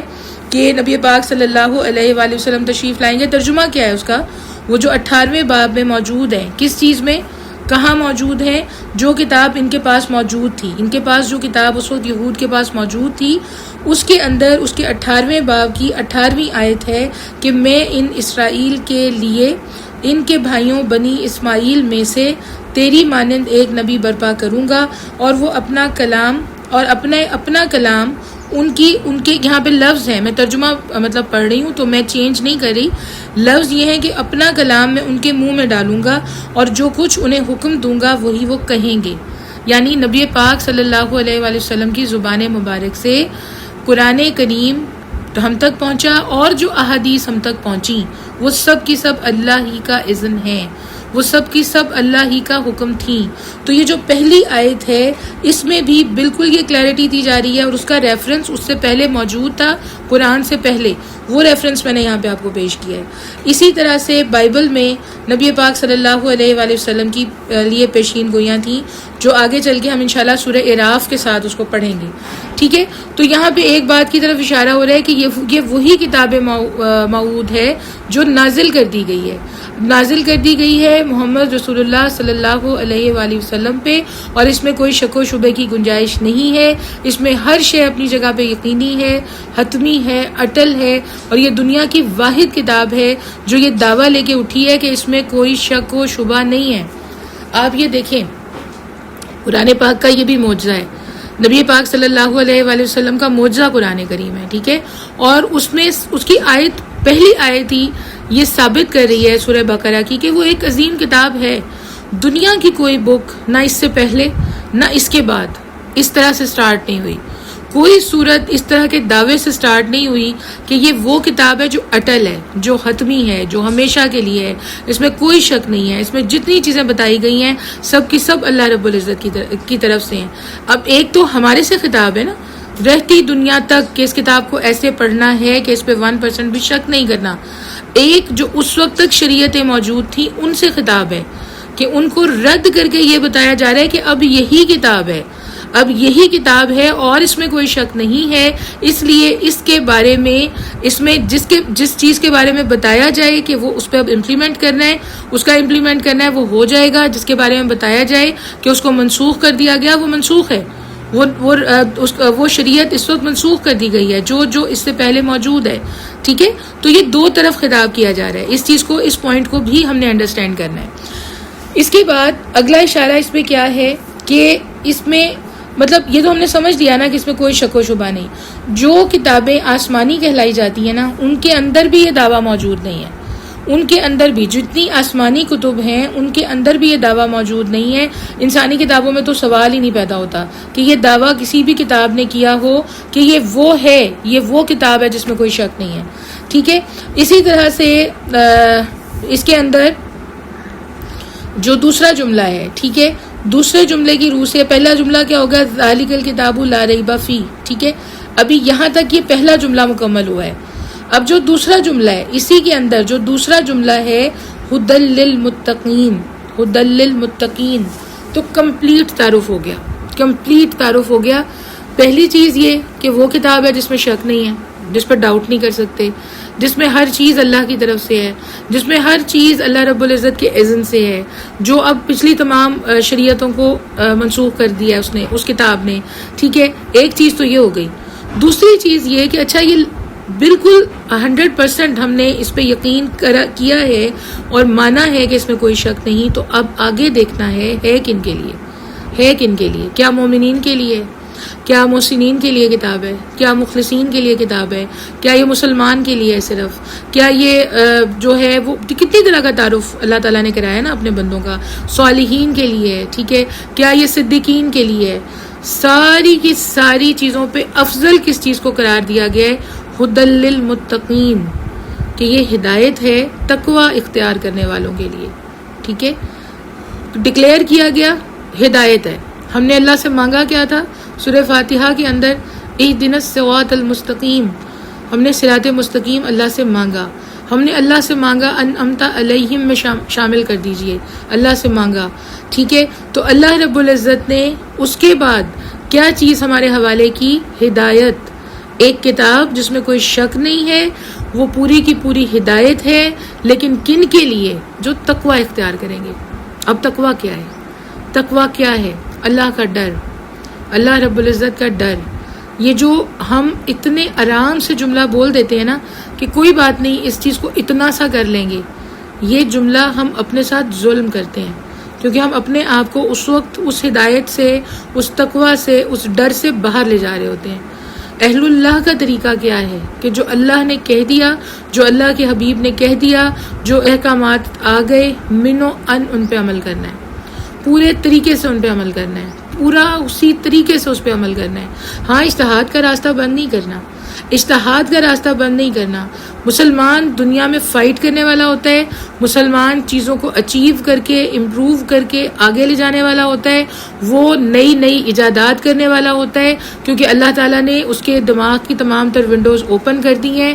اللہ نے اس کے دل کے اندر وہ طاقت پیدا کر دی ہے، اس کو وہ حکمت، وہ شعور، وہ تمام تر صلاحیتیں عطا کر دی ہیں کہ وہ جو پلس ہے اس وقت معاشرے کی، اس کو پڑھ کے بہترین طریقے سے دین کو امپلیمنٹ کرتا ہے. لیکن تبدیلی نہیں کی جا سکتی، تبدیلی نہیں کی جا سکتی. وہاں پہ اللہ کا ڈر ہونا بے حد ضروری ہے. تو جو تبدیلی ہم اپنے پاس سے اپنی زندگیوں میں کر رہے ہیں نا قرآن و سنت کے اگینسٹ، ان کے بارے میں یہیں پہ بالکل واضح کر دیا گیا ہے کہ اس میں تبدیلی نہیں کی جا سکتی. یہ کن کے لیے ہدایت ہے؟ مطلب اس کو اللہ تعالیٰ نے کن لوگوں کے لیے بھیجا ہے؟ متقین کے لیے. تو تقوی کو ہم نے اپنی زندگی کی سب سے امپورٹنٹ عادت، اپنی ذات کا سب سے امپورٹنٹ حصہ، اپنے اندر موجود کائنات کا سب سے بڑا جزو بنا کے جینا ہے. کس چیز کو؟ تقوی کو. اب تقوی کیا ہے؟ اللہ کا ڈر. اللہ کا ڈر کس طرح؟ تنہائی میں، بالکل اکیلے میں. یہ میں سمپل سی سب سے اتھینٹک ڈیفینیشن بیان کرتی ہوں تقوی کی، تاکہ ایک ونڈو بالکل کلیئر ہو جائے انسان کو کہ اچھا تقوی کیا ہے. تنہائی میں جب آپ اکیلے ہیں، سب سے زیادہ انسان اس وقت اس کا اختیار ہوتا ہے خود پہ. ٹھیک ہے، جب دیکھ ہی کوئی نہیں رہا، جب کوئی دیکھ ہی نہیں رہا، وٹنس اللہ ہی کی ذات ہے، صرف اللہ رب العزت ہی دیکھ رہے ہیں اس وقت، صرف اس کی رحمتیں ہی دیکھ رہی ہیں، صرف اس کا کرم ہی دیکھ رہا ہے. تنہائی میں گناہ کی طاقت ہوتے ہوئے، پہلی بات ہو گئی تنہائی، دوسری بات ہو گئی گناہ کی طاقت ہوتے ہوئے. کوئی چیز آپ اس وقت ایسی کر سکتے ہیں جو آپ کے پاس طاقت موجود ہے. کسی کی کوئی چیز ہے، اگر آپ نے اس میں کوئی غبن کرنا ہے، آپ کے پاس طاقت موجود ہے. آپ کے پاس اس کو خدا نہ خواستہ چرانا ہے، طاقت موجود ہے. کوئی زنا کا معاملہ ہے، طاقت موجود ہے. کوئی آپ نے وہاں پہ کسی کا حق مارنا ہے، طاقت موجود ہے. کسی کے حق پہ عزت پہ ڈاکہ ڈالنا ہے، طاقت موجود ہے. لیکن اور ہے بھی آپ تنہا، دیکھ بھی کوئی نہیں رہا، اس تنہائی میں اللہ کے ڈر سے طاقت ہونے کے باوجود وہ گناہ نہ کرنا، اس کو تقویٰ کہتے ہیں، اس کو تقویٰ کہتے ہیں۔ تو جب محفل میں ہے پھر کیا صورتحال ہے؟ اب تو یہ تنہائی میں بات ہو گئی نا، جب محفل میں ہے تو پھر کیا صورتحال ہے؟ جب چار لوگ دیکھ بھی رہے ہیں پھر کیا صورتحال ہے؟ پھر یہ صورتحال ہے کہ اس وقت اس محفل میں کسی کی بھی پرواہ نہ کرنا اور صرف رب کی پرواہ کرنا، صرف رب کے حکم کو بجا لانا، وہ تقویٰ ہے۔ جب تنہا ہے اس وقت اس گناہ سے اکیلے میں رک گئے، اس کو تقویٰ کہتے ہیں۔ اور جب ایک محفل موجود ہے، ایک مجلس موجود ہے، آپ کو نظر آ رہا ہے کہ اتنی سی بات میں نے ادھر سے ادھر کی تو شاید یہ جو سب لوگ بیٹھے ہوئے ہیں یہ بہت زیادہ میری واہ واہ کریں گے۔ ایک آپ کے مزاج کے اپوزٹ بھی تو محفلیں ہوتی ہیں نا، ایک تو یہ مجلس ہے، یہ محفل ہے جو ہماری پسندیدہ ترین جگہ ہے، جس کا ہم سارا دن انتظار کرتے ہیں، قرآن کلاس، اللہ رب العزت کی آیات کو پڑھنا، اللہ رب العزت کی آیات کو سمجھنا، نبی پاک صلی اللہ علیہ وآلہ وسلم کا ذکر، نبی پاک صلی اللہ علیہ وآلہ وسلم کا عشق۔ ایک تو یہ معاملہ ہے نا، ٹھیک ہے۔ ایک معاملہ یہ ہے کہ آپ کسی ایسی جگہ بیٹھے ہیں جس میں آپ سب بھی بیٹھتے ہوں گے، ہم سب کے ساتھ، کیونکہ معاشرہ اس وقت دو رخوں میں چلا گیا ہے نا، دو طرح کی چیزیں بہت زیادہ پنپ گئی ہیں۔ تو اب ہو سکتا ہے آپ بھی، میں بھی، ہم کسی ایسی جگہ پہ بیٹھے ہیں جہاں پہ دین کی بات کرنا بہت مشکل ہے، ہم کسی ایسی جگہ پہ بیٹھے ہیں جہاں اللہ رب العزت کی ذات اقدس کی بات کرنا بہت مشکل ہے، ہم کسی ایسی جگہ پہ بیٹھے ہیں جہاں پہ نبی پاک صلی اللہ علیہ وآلہ وسلم کے عشق کی بات کرنا بہت مشکل ہے۔ ان لوگوں کو، وہ جو بالکل اس طرح کے ایک محفلیں ہو گئی ہیں جہاں پہ اللہ اور اللہ کے حبیب کا ذکر، یا سنتوں کا ذکر، یا پردے کا ذکر، یا حیا کا ذکر، یا رزق حلال کا ذکر، یا اللہ تعالیٰ کی حدود کے اندر جو اس نے قائم کر دیا اس میں زندہ رہنے کا ذکر بہت مشکل ہے۔ وہ لوگ آپ کو بڑی عجیب نظروں سے دیکھتے ہیں، وہاں پہ اللہ کے ڈر سے حق بات کو کہنا، وہ تقویٰ ہے۔ مسلمان جھکتا نہیں ہے، مسلمان ٹوٹتا نہیں ہے، مسلمان پیچھے نہیں ہٹتا، مسلمان اپنی بات سے، اپنی زبان سے پھر نہیں سکتا۔ اگر کوئی اپنے وعدے سے پھر جائے نا، مسلمان نہیں ہے، میرے نزدیک نہیں ہے، کیونکہ یہ دین سکھاتا ہے ہمیں یہ دین سکھاتا ہے کہ جب کہہ دیا پھر قائم ہے، پھر قائم ہے۔ جس وقت اگر ہماری ٹریننگ ہی یہ نہیں ہے نا تو پھر تو ہم دین سے پھر سکتے ہیں، پھر تو ہم اللہ تعالیٰ کی ذات اقدس کا اتنا تاثر نہ لیں، پھر ہم یعنی یہاں بیٹھ کے ہم پوری کمٹمنٹس کریں۔ اگر ہم ایسے نہیں ہیں، ہم پوری کمٹمنٹس کریں، ہم نے عمل کرنا ہے، ہم نے آگے بڑھنا ہے، ہم نے دین پہ عمل کرنا ہے، ہم نے سنتوں پہ عمل کرنا ہے، ہم نے اپنے آپ کو اللہ اور اللہ کے رسول کے مطابق بنانا ہے۔ ایک محفل ایسی ہو جہاں پہ گانا بجانا اس طرح کی ساری چیزیں ہوں اور ہم تنگ نہ ہوں، ہم وہاں بھی ریلیکس ہو جائیں، پھر ہم منافق ہیں، پھر ہمارے اندر تقویٰ نہیں ہے اگر ہم ایسے ہو گئے ہیں، ٹھیک ہے۔ اور اگر ہم ایسے ہیں کہ ہم وہاں تنگ ہو رہے ہیں، اگر جانا پڑ بھی گیا ہے، ہمیں کسی ایسی جگہ بیٹھنا پڑا ہے، ناگزیر ہے، ظاہر ہے ہر طرح کے، دیکھیں ہر طرح کے آپ کے ارد گرد فرینڈز ہوتے ہیں، ہر طرح کے آپ کے ارد گرد جو ہے وہ نیبرز ہوتے ہیں، ہر طرح کے آپ کے ارد گرد آپ کے رشتہ دار ہوتے ہیں۔ آپ ساری دنیا کو اپنی طرح کا نہیں کر سکتے۔ مسلمان کیا ہوتا ہے، وہ کوشش جاری رکھتا ہے، وہ کوشش جاری رکھتا ہے، وہ ایسی کسی جگہ سے گزر رہا ہے، کسی مال سے تو بچا جا سکتا ہے نا، شاپنگ مال سے بچا جا سکتا ہے جہاں پہ بلا وجہ میوزک ہے، آپ نہ خریدیں وہاں سے چیز، آپ ایسی جگہ سے خرید لیں جہاں پہ میوزک نہیں چل رہا، جہاں پہ بلا وجہ ریسٹورنٹس ہیں جہاں بلا وجہ میوزک چل رہا ہے، اگر آپ کی ریٹ ہے آپ بند کروا دیں، ورنہ آپ وہاں سے اٹھ جائیں، وہ آپ کی چوائس ہے۔ جب ہم اکیلے ہیں، اپنی فیملی کے ساتھ ہیں، لیکن جب ہم ایک بہت بڑی کمیونٹی کے طور پہ، ایک بہت بڑے کسی جگہ پہ کوئی فنکشن ہے، ہم اکٹھے ہیں، انوائڈیبل ہے اس چیز کو سننا۔ اگر ہمارا دل تنگ نہیں ہو رہا اور ہم جلدی نہیں کر رہے وہاں سے اٹھنے کی، اس کا مطلب ہے ہم منافق ہیں۔ اور اگر ہم جلدی کر رہے ہیں اور ہم اپنا سا جو چھوٹا سا سرکل بنا کے بیٹھے ہیں اس میں اللہ ہی کی بات کر رہے ہیں اور ہمیں ناگوار گزر رہے، وہ تقویٰ ہے، اس کو تقویٰ کہتے ہیں۔ مطلب تنہائی میں گناہ کی طاقت ہوتے ہوئے گناہ سے رک جانا، وہ تقویٰ ہے۔ اور محفل میں لوگوں کے رنگ میں نہ رنگے جانا، اللہ ہی کے رنگ میں جینا، وہ تقویٰ ہے۔ اب تقویٰ کی ڈیفینیشن سمجھ آ گئی۔ اب قرآن کریم کی ابتدا کس چیز سے ہو رہی ہے؟ قرآن کریم کا جو بالکل ہمیں پورا کا پورا اس کا جو خلاصہ ہے وہ بتانے کے بعد اس کا تعارف اس کتاب کا کیا کرایا جا رہا ہے کہ یہ صرف متقین کے لیے ہدایت ہے، ان لوگوں کے لیے جو اللہ سے ڈرتے ہیں، ان لوگوں کے لیے جو اللہ کا خوف رکھتے ہیں، ان لوگوں کے لیے جو اپنا آپ بیچ نہیں سکتے، جو اللہ کی آیات بیچ نہیں سکتے، جو جہاں بیٹھے وہاں کے نہیں ہو گئے، بلکہ جو جہاں بیٹھے وہاں اللہ کے رہے، جہاں بیٹھے وہاں اللہ کے رہے، جہاں بیٹھے وہاں حزب اللہ رہے، تو یہ ان لوگوں کے لیے ہدایت ہے۔ اب یہ چیز جب ہمیں سمجھ آ گئی ہے نا، تو اب یہ سچویشن بڑی الارمنگ ہو جاتی ہے کہ ہم نے حزب اللہ ہی رہنا ہے، یا کبھی ہم نے حزب اللہ اور کبھی حزب الشیطان ہونا ہے۔ پھر مسلمان دو رخا نہیں ہوتا، مسلمان دو طرح کا نہیں ہوتا، ایمان والے دو طرح کے نہیں ہوتے، وہ ایک ہی طرح کا رنگ لے کے جیتے ہیں، ایک ہی طرح کا رنگ لے کے مرتے ہیں، ٹھیک ہے؟ کیونکہ دنیا میں سب سے خوبصورت رنگ اللہ کا ہے، دنیا میں سب سے خوبصورت رنگ اللہ کا ہے، دنیا میں سب سے خوبصورت راستہ اللہ کا ہے۔ یہ ہم سورہ فاتحہ کے اندر پڑھ کے آئے ہیں، سب سے سیدھا راستہ اللہ کا ہے۔ تو مسلمان دو رخا نہیں ہو سکتا، اس لیے اس کو یہ بتایا گیا ہے کہ اگر تمہیں اس کتاب سے ہدایت چاہیے جو قرآن کریم ہے، جو قرآن عظیم ہے، جو رب عظیم کی کتاب ہے، جو رب العالمین کی کتاب ہے، جو اہدنا الصراط المستقیم پہ کے لیے ضروری ہے، ٹھیک ہے؟ تو اگر تمہیں اس پہ چلنا ہے تو تمہیں اپنے آپ کو کس کیٹیگری میں شامل کرنا پڑے گا؟ متقین کی کیٹیگری میں۔ ابھی ابتدا میں اگر بہت زیادہ ان محفلوں سے دل نہیں اٹھ رہا، تب بھی توبہ کرنا، بار بار توبہ کرنا، متقی ایسا ہوتا ہے۔ ابھی اگر ابتدا میں بہت زیادہ اوائڈ نہیں کر پا رہے تو وہاں بیٹھنے کا وقت مختصر کر دینا، متقی ایسا ہوتا ہے، ٹھیک ہے؟ پھر آہستہ آہستہ اللہ تعالیٰ اس پہ پوری طرح اپنا رنگ چڑھا دیتے ہیں، پوری طرح اللہ اس کو اپنا بنا لیتے ہیں۔ جب پوری طرح اللہ کے ہاں قبولیت ہو جاتی ہے، پھر انسان کی کیفیت ایسی ہو جاتی ہے کہ نہ وہ غیر اللہ میں بیٹھ سکتا ہے، نہ وہ غیر اللہ کی سن سکتا ہے، نہ وہ اس جگہ کے اوپر کمفرٹیبل ہوتا ہے۔ تینوں چیزیں ختم، اور جب ختم تو شکر الحمدللہ، اس لیے کہ یہ تو رب نے عطا ہی عطا کر دی، یہ تو کرم ہی کرم ہو گیا، یہ تو وہ اب یہ وہ سیڑھی اگلی آ گئی کہ محسنین والی سیڑھی آ گئی، صالحین والی سیڑھی آ گئی، ایسے ہو گئے تو پھر مخلصین والی سیڑھی آ گئی۔ اور مخلص کون ہے؟ جن کو دیکھ کے شیطان ڈرتا ہے، جن کے لیے اللہ نے اعلان کیا ہے قرآن میں، اللہ رب العزت نے اعلان کیا ہے کہ میرے ایسے بندے بھی ہوں گے جن کو تو بھٹکا نہیں سکے گا۔ پرابلمز آئیں گے، مشکلات آئیں گی، ایک کے بعد ایک آئیں گی، وہ جو مخلص لوگ ہیں ایک کے بعد ایک سٹیپ اٹھاتے جائیں گے اور اللہ کے ہاں کامیاب ہو جائیں گے۔ اللہ رب العزت ہم سب کو متقین میں اور مخلصین میں شمار فرما لے۔ اللہ پاک اتنا کرم کر دے ہمارے پہ کہ ہم پورے طریقے سے متقی بھی ہوں اور مخلص بھی ہوں، آمین یا رب العالمین۔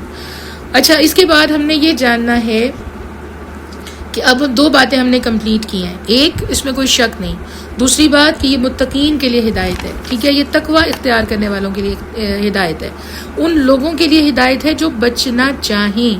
تقوی کا ایک مطلب یہ بھی ہے، تقوی کا ایک سیکنڈ معنی یہ بھی ہے کہ جو بچنا چاہیں۔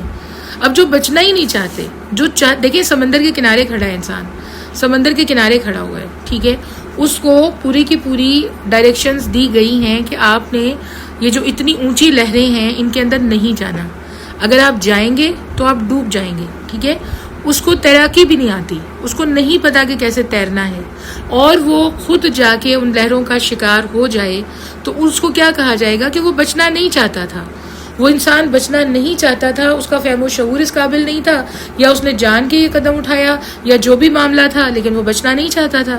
تو دنیا کے اندر بھی گناہوں کا ایک سمندر موجود ہے، دنیا کے اندر بھی جو لاپرواہیاں ہیں، گمراہیاں ہیں، ان کا ایک سمندر موجود ہے۔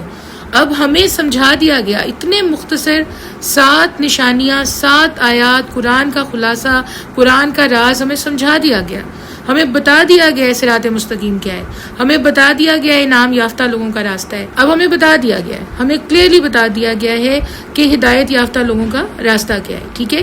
اب اگر ہم بچنا نہ چاہیں، اگر ہم بچنا نہ چاہیں، ہم تقوی اختیار نہ کرنا چاہیں، تو ہمارا رویہ کیا ہوگا کہ قرآن پاک کا ترجمہ ہمارے کانوں سے نہ گزرے، نہیں ہم ایسے ہی ٹھیک ہیں، نہیں ہمیں نہیں سننا، نہیں ہمیں غور نہیں کرنا، نہیں ہم پورے کے پورے اللہ کے نہیں ہونا چاہتے، نہیں ہم اس راستے پہ پورے نہیں چلنا چاہتے، تو بتائیں وہ تو رب کائنات ہے نا، وہ تو مالک یوم الدین ہے، وہ تو رب العالمین ہے، پھر اس کو بھی پرواہ نہیں ہے، پھر اس کو بھی پرواہ نہیں ہے اگر ہم بچنا نہیں چاہتے، پھر اس کو بھی پرواہ نہیں ہے اگر ہم اس کے ہونا نہیں چاہتے، پھر وہ دلوں پہ کانوں پہ وہ مہریں لگیں گی، ابھی آگے آگے ہم پڑھتے جائیں گے سب کچھ، کہ پھر معاملے ہی ایسے ہو جائیں گے ہم چل ہی نہیں پائیں گے اس راستے پہ۔ اور دوسری یہ کنڈیشن ہے کہ ہم یہ رسی ہاتھ سے چھوڑنا ہی نہیں چاہ رہے، ہم نے ایک دفعہ پڑھا پھر پکڑ لی رسی، یہ ہم نے شروع میں مبارکباد لی ہے نا نبی پاک صلی اللہ علیہ وسلم کی زبان مبارک سے. ہم نے وہ حدیث پڑھی ہے کہ قرآن وہ رسی ہے جس کا ایک سرا ہمارے ہاتھ میں ہے، دوسرا اللہ کے ہاتھ میں ہے. اب ہم ہیں تو اس دنیا کے اندر اس وقت جہاں بہت تاریکیاں ہیں، گمراہیاں ہیں، جہاں بہت طرح کی بھٹکنے کے ذریعے، لیکن ہم نے اس رسی کو تھام لیا ہے. ہم کہہ رہے ہیں نہیں، رسی نہیں چھوڑنی. اللہ جی یہ چھٹنے نہ پائے ہاتھ سے. یا اللہ جیسے پڑھیں گے، کسی دن بہت کیفیت بنی ہوئی ہوگی، کسی دن نہیں بنی ہوئی ہوگی، کسی دن بہت آسانی ہوگی پڑھنے میں، کسی دن آسانی نہیں ہوگی، کسی دن 4 گھنٹے پہلے سے تیاری کر رہے ہوں گے، کسی دن 1 منٹ بھی نہیں ملا ہوتا، ایسے کھولنا پڑتا ہے. ٹھیک ہے، لیکن چھوڑیں گے نہیں یا رب نہیں چھوڑیں گے یہ رسی. اللہ جی نہیں چھوڑنا چاہتے، اللہ پاک ترک نہیں کرنا چاہتے. تو اب ہم کیا ہیں؟ ہم بچنا چاہ رہے ہیں. ہم کون ہو گئے؟ ہم متقین ہو گئے. قرآن کے مطابق ہم نے تقوی اختیار کر لیا. ہم ڈر گئے اپنی موت کے وقت سے، ہم ڈر گئے اپنی قبر سے، ہم ڈر گئے اپنے حشر کے دن سے. الحمدللہ رب العالمین. کیونکہ بہت سے ہیں، کروڑوں ہیں جن کے سامنے کھلتا ہے قرآن، جن کے کانوں سے گزرتی ہیں آیات، جن کے دلوں تک ایک لفظ نہیں پہنچتا، ایک لفظ نہیں پہنچتا. تو اگر یہ ڈر آ گیا ہے نا دل میں، تو اس وقت ایک دوسرے کو مبارکباد دینے کا وقت ہے. اگر یہ ڈر آ گیا ہے دل میں تو ایک دوسرے کے لیے اس وقت مبارکباد کا حکم ہے. کیونکہ الحمدللہ رب العالمین جن کے لیے اللہ رب العزت نے فرمایا کہ قرآن کریم ہدایت ہے، وہ کون لوگ ہیں؟ جو بچنا چاہتے ہیں، جو ڈرتے ہیں، جو اللہ رب العزت کے آگے کھڑے نہیں ہونا چاہتے، جو اللہ ہی کے احکامات کو اٹل مانتے ہیں، جو خوشی آ جائے تو شکر کرنے والے ہیں، غم آ جائے تو صبر کرنے والے ہیں، اور ہر حال میں اللہ کے دین کو جاننے کی کوشش کرنے والے ہیں. الحمدللہ رب العالمین. اگر میری پیاری فرینڈز اگر ہم ان میں ہیں، الحمدللہ، تو اس رسی کو مت چھوڑیے گا، اس رسی کو مت چھوڑیے گا، اس قرآن کو مت چھوڑیے گا، اس ڈر کو مت چھوڑیے گا. یہی اصل کامیابی ہے، یہی اصل کامیابی ہے. ہمیں ڈر ہوتا ہے تو ہم اپنی حفاظت کرتے ہیں نا. ڈر نہیں ہوتا تو حفاظت ہی نہیں کرتے. کسی جگہ ڈر نہیں ہوتا ہم حفاظت ہی نہیں کرتے، ہم حفاظت کرنی چھوڑ دیتے ہیں. تو یہاں پہ اللہ رب العزت نے فرما دیا ہے کہ شیطان ہے.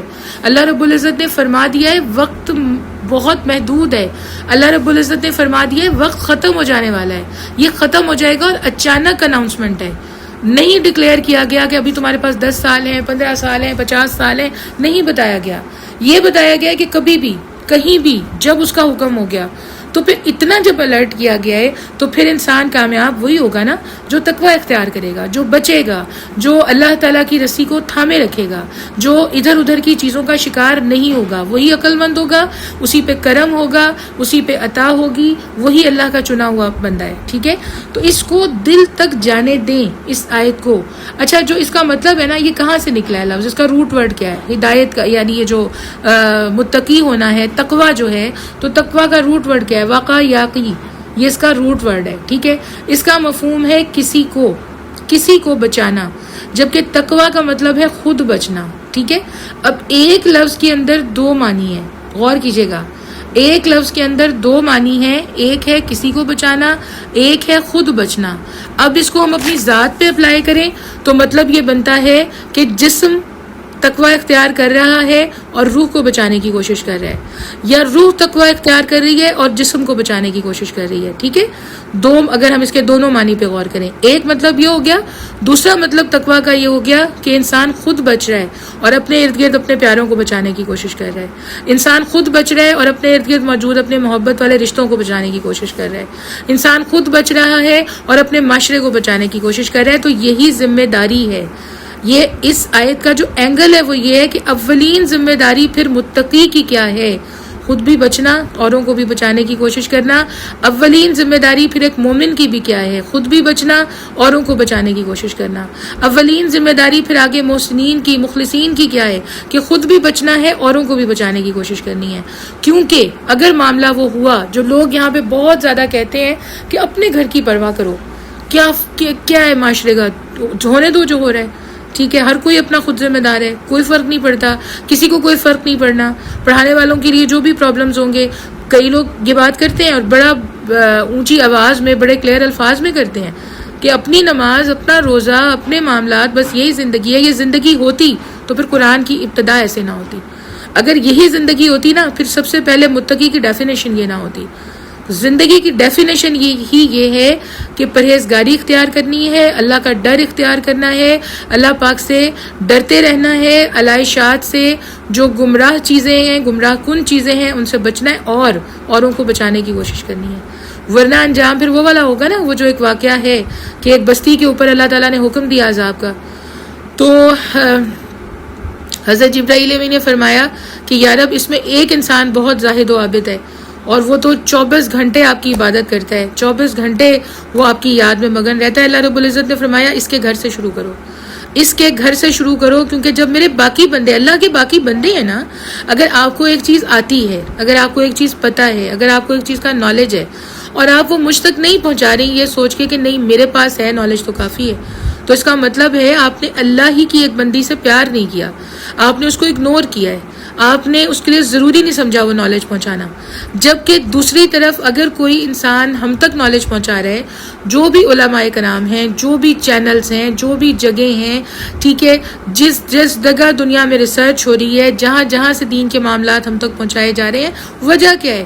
اسی چیز کا ڈر ہے کہ اگر خود تک رکھ لیا، اگر اپنے آپ تک رکھ لیا اور اللہ رب العزت نے یہ سوال کر لیا کہ میں نے یہ صلاحیتیں دی تھی تمہیں، میں نے یہ صلاحیتیں تمہیں دی تھی، میں نے یہ نالج تمہیں دیا تھا، وہ سفر ہمارا اپنا تو نہیں ہے نا جو اللہ نے کروایا ہے، وہ سفر ہماری اپنی چوائس تو نہیں تھا، ہم نے کیا پڑھا، کہاں سے پڑھا، کہاں سے علم حاصل کیا، ہماری چوائس نہیں تھی، وہ علم کتنا دل کے اندر تک اتر گیا، ہماری چوائس نہیں تھی، وہ سب اللہ ہی کی رحمت ہے، تو اس کی رحمت سے اس کو آگے پہنچانے کی کوشش کرنی ہے، اس کی رحمت سے اس ذمہ داری کو نبھانے کی کوشش کرنی ہے، اس کی رحمت سے اپنے آپ کو اس قابل بنانا ہے کہ اس کے دین کو ہم آگے پہنچا سکیں۔ تو تقویٰ کے اندر ہی یہ ڈیفینیشن کمپلیٹ ہو جاتی ہے، متقی کے اندر ہی یہ ڈیفینیشن کمپلیٹ ہو جاتی ہے کہ صرف خود ڈرنا نہیں ہے بلکہ لوگوں کے لیے بھی وہ ڈر رکھنا ہے اور ان کو بچانا ہے، ٹھیک ہے۔ اب دیکھیں جو لوگوں کی جن کی فطرت ہوتی ہے، جن لوگوں کی فطرت ہوتی ہے غلط روی سے بچنا ہے، جن لوگوں کی فطرت ہوتی ہے وہ افراد و تفرید کے دھکوں سے بچنا ہے، جن لوگوں کے اندر فطرت سلیمہ ہوتی ہے، ان کے اندر اخلاقی حصے موجود ہوتی ہیں کہ وہ بھلائی کو حاصل کرنا چاہتے ہیں، وہ بری چیزوں سے بچنا چاہتے ہیں، یہی وہ لوگ ہیں جو قرآن مجید کے اصل مخاطبین ہیں۔ اب غور ہم نے خود پہ کرنا ہے، اس کے بعد غور ہم نے خود پہ کرنا ہے کہ ہم کہاں کھڑے ہیں، ہم نے خود پہ غور کرنا ہے، کیا ہم اس وقت قرآن کے مخاطب ہیں؟ ہم نے خود پہ غور کرنا ہے۔ ہم لوگوں کے لیے اخلاق حسنہ اپنے دل میں بسا کے چل رہے ہیں، ہم کسی کو گزرتے گزرتے دھکا مار کے گرا کے جانے والے نہیں ہیں، ٹھیک ہے، ایسے نہیں ہے نا ہم۔ اگر ہمارے اندر یہ چیز موجود ہے، اگر ہمارے اندر یہ حس موجود ہے کہ ہم کسی کو بھی گرا کے جانے والے نہیں ہیں، ہم کسی کو بھی نیچا دکھا کے جانے والے نہیں ہیں، ہم کسی کو چھین کے کچھ چیزیں حاصل کر کے اس کا حق مار کے چلنے والے نہیں ہیں، تو پھر سب سے بڑا حق جو اللہ تعالیٰ نے ہم پہ اس وقت ہمارے پہ ذمہ داری آتی ہے اس آیت کو پڑھ لینے کے بعد، تو وہ سب سے بڑا حق کون سا ہے؟ وہ سب سے بڑا حق پھر یہ ہے کہ ہم پھر کسی کو دین کے معاملے میں شیطان کے حوالے کر کے گرا کے کیسے چلے جائیں، ہم کس طریقے سے شیاطین کے ایک جھمگٹے میں اہل ایمان کو چھوڑ کے چلے جائیں، ہم کس طریقے سے شیاطین کے نرغے میں اہل اللہ کو چھوڑ کے چلے جائیں، نہیں جا سکتے نا، جو مسلمز ہیں ان کو اگنور کر کے نہیں جا سکتے۔ اس لیے تبلیغ، اس لیے امر بالمعروف اور نہی عن المنکر، اس لیے ہر وقت اللہ کی یاد کی طرف بلاتے رہنا، اس لیے ہر وقت اپنی توانائیاں اللہ سے مانگ کے اللہ کی رحمت سے اللہ کے راستے پہ لگاتے رہنا، یہ سب سے افضل عبادت ہے، یہ سب سے بڑی عبادت ہے، یہ سب سے قبول عبادت ہے۔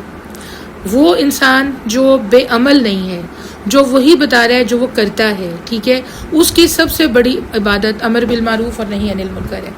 تو اس کے بعد ہم آگے دیکھتے ہیں کہ قرآن مجید کے مخاطبین کون ہیں؟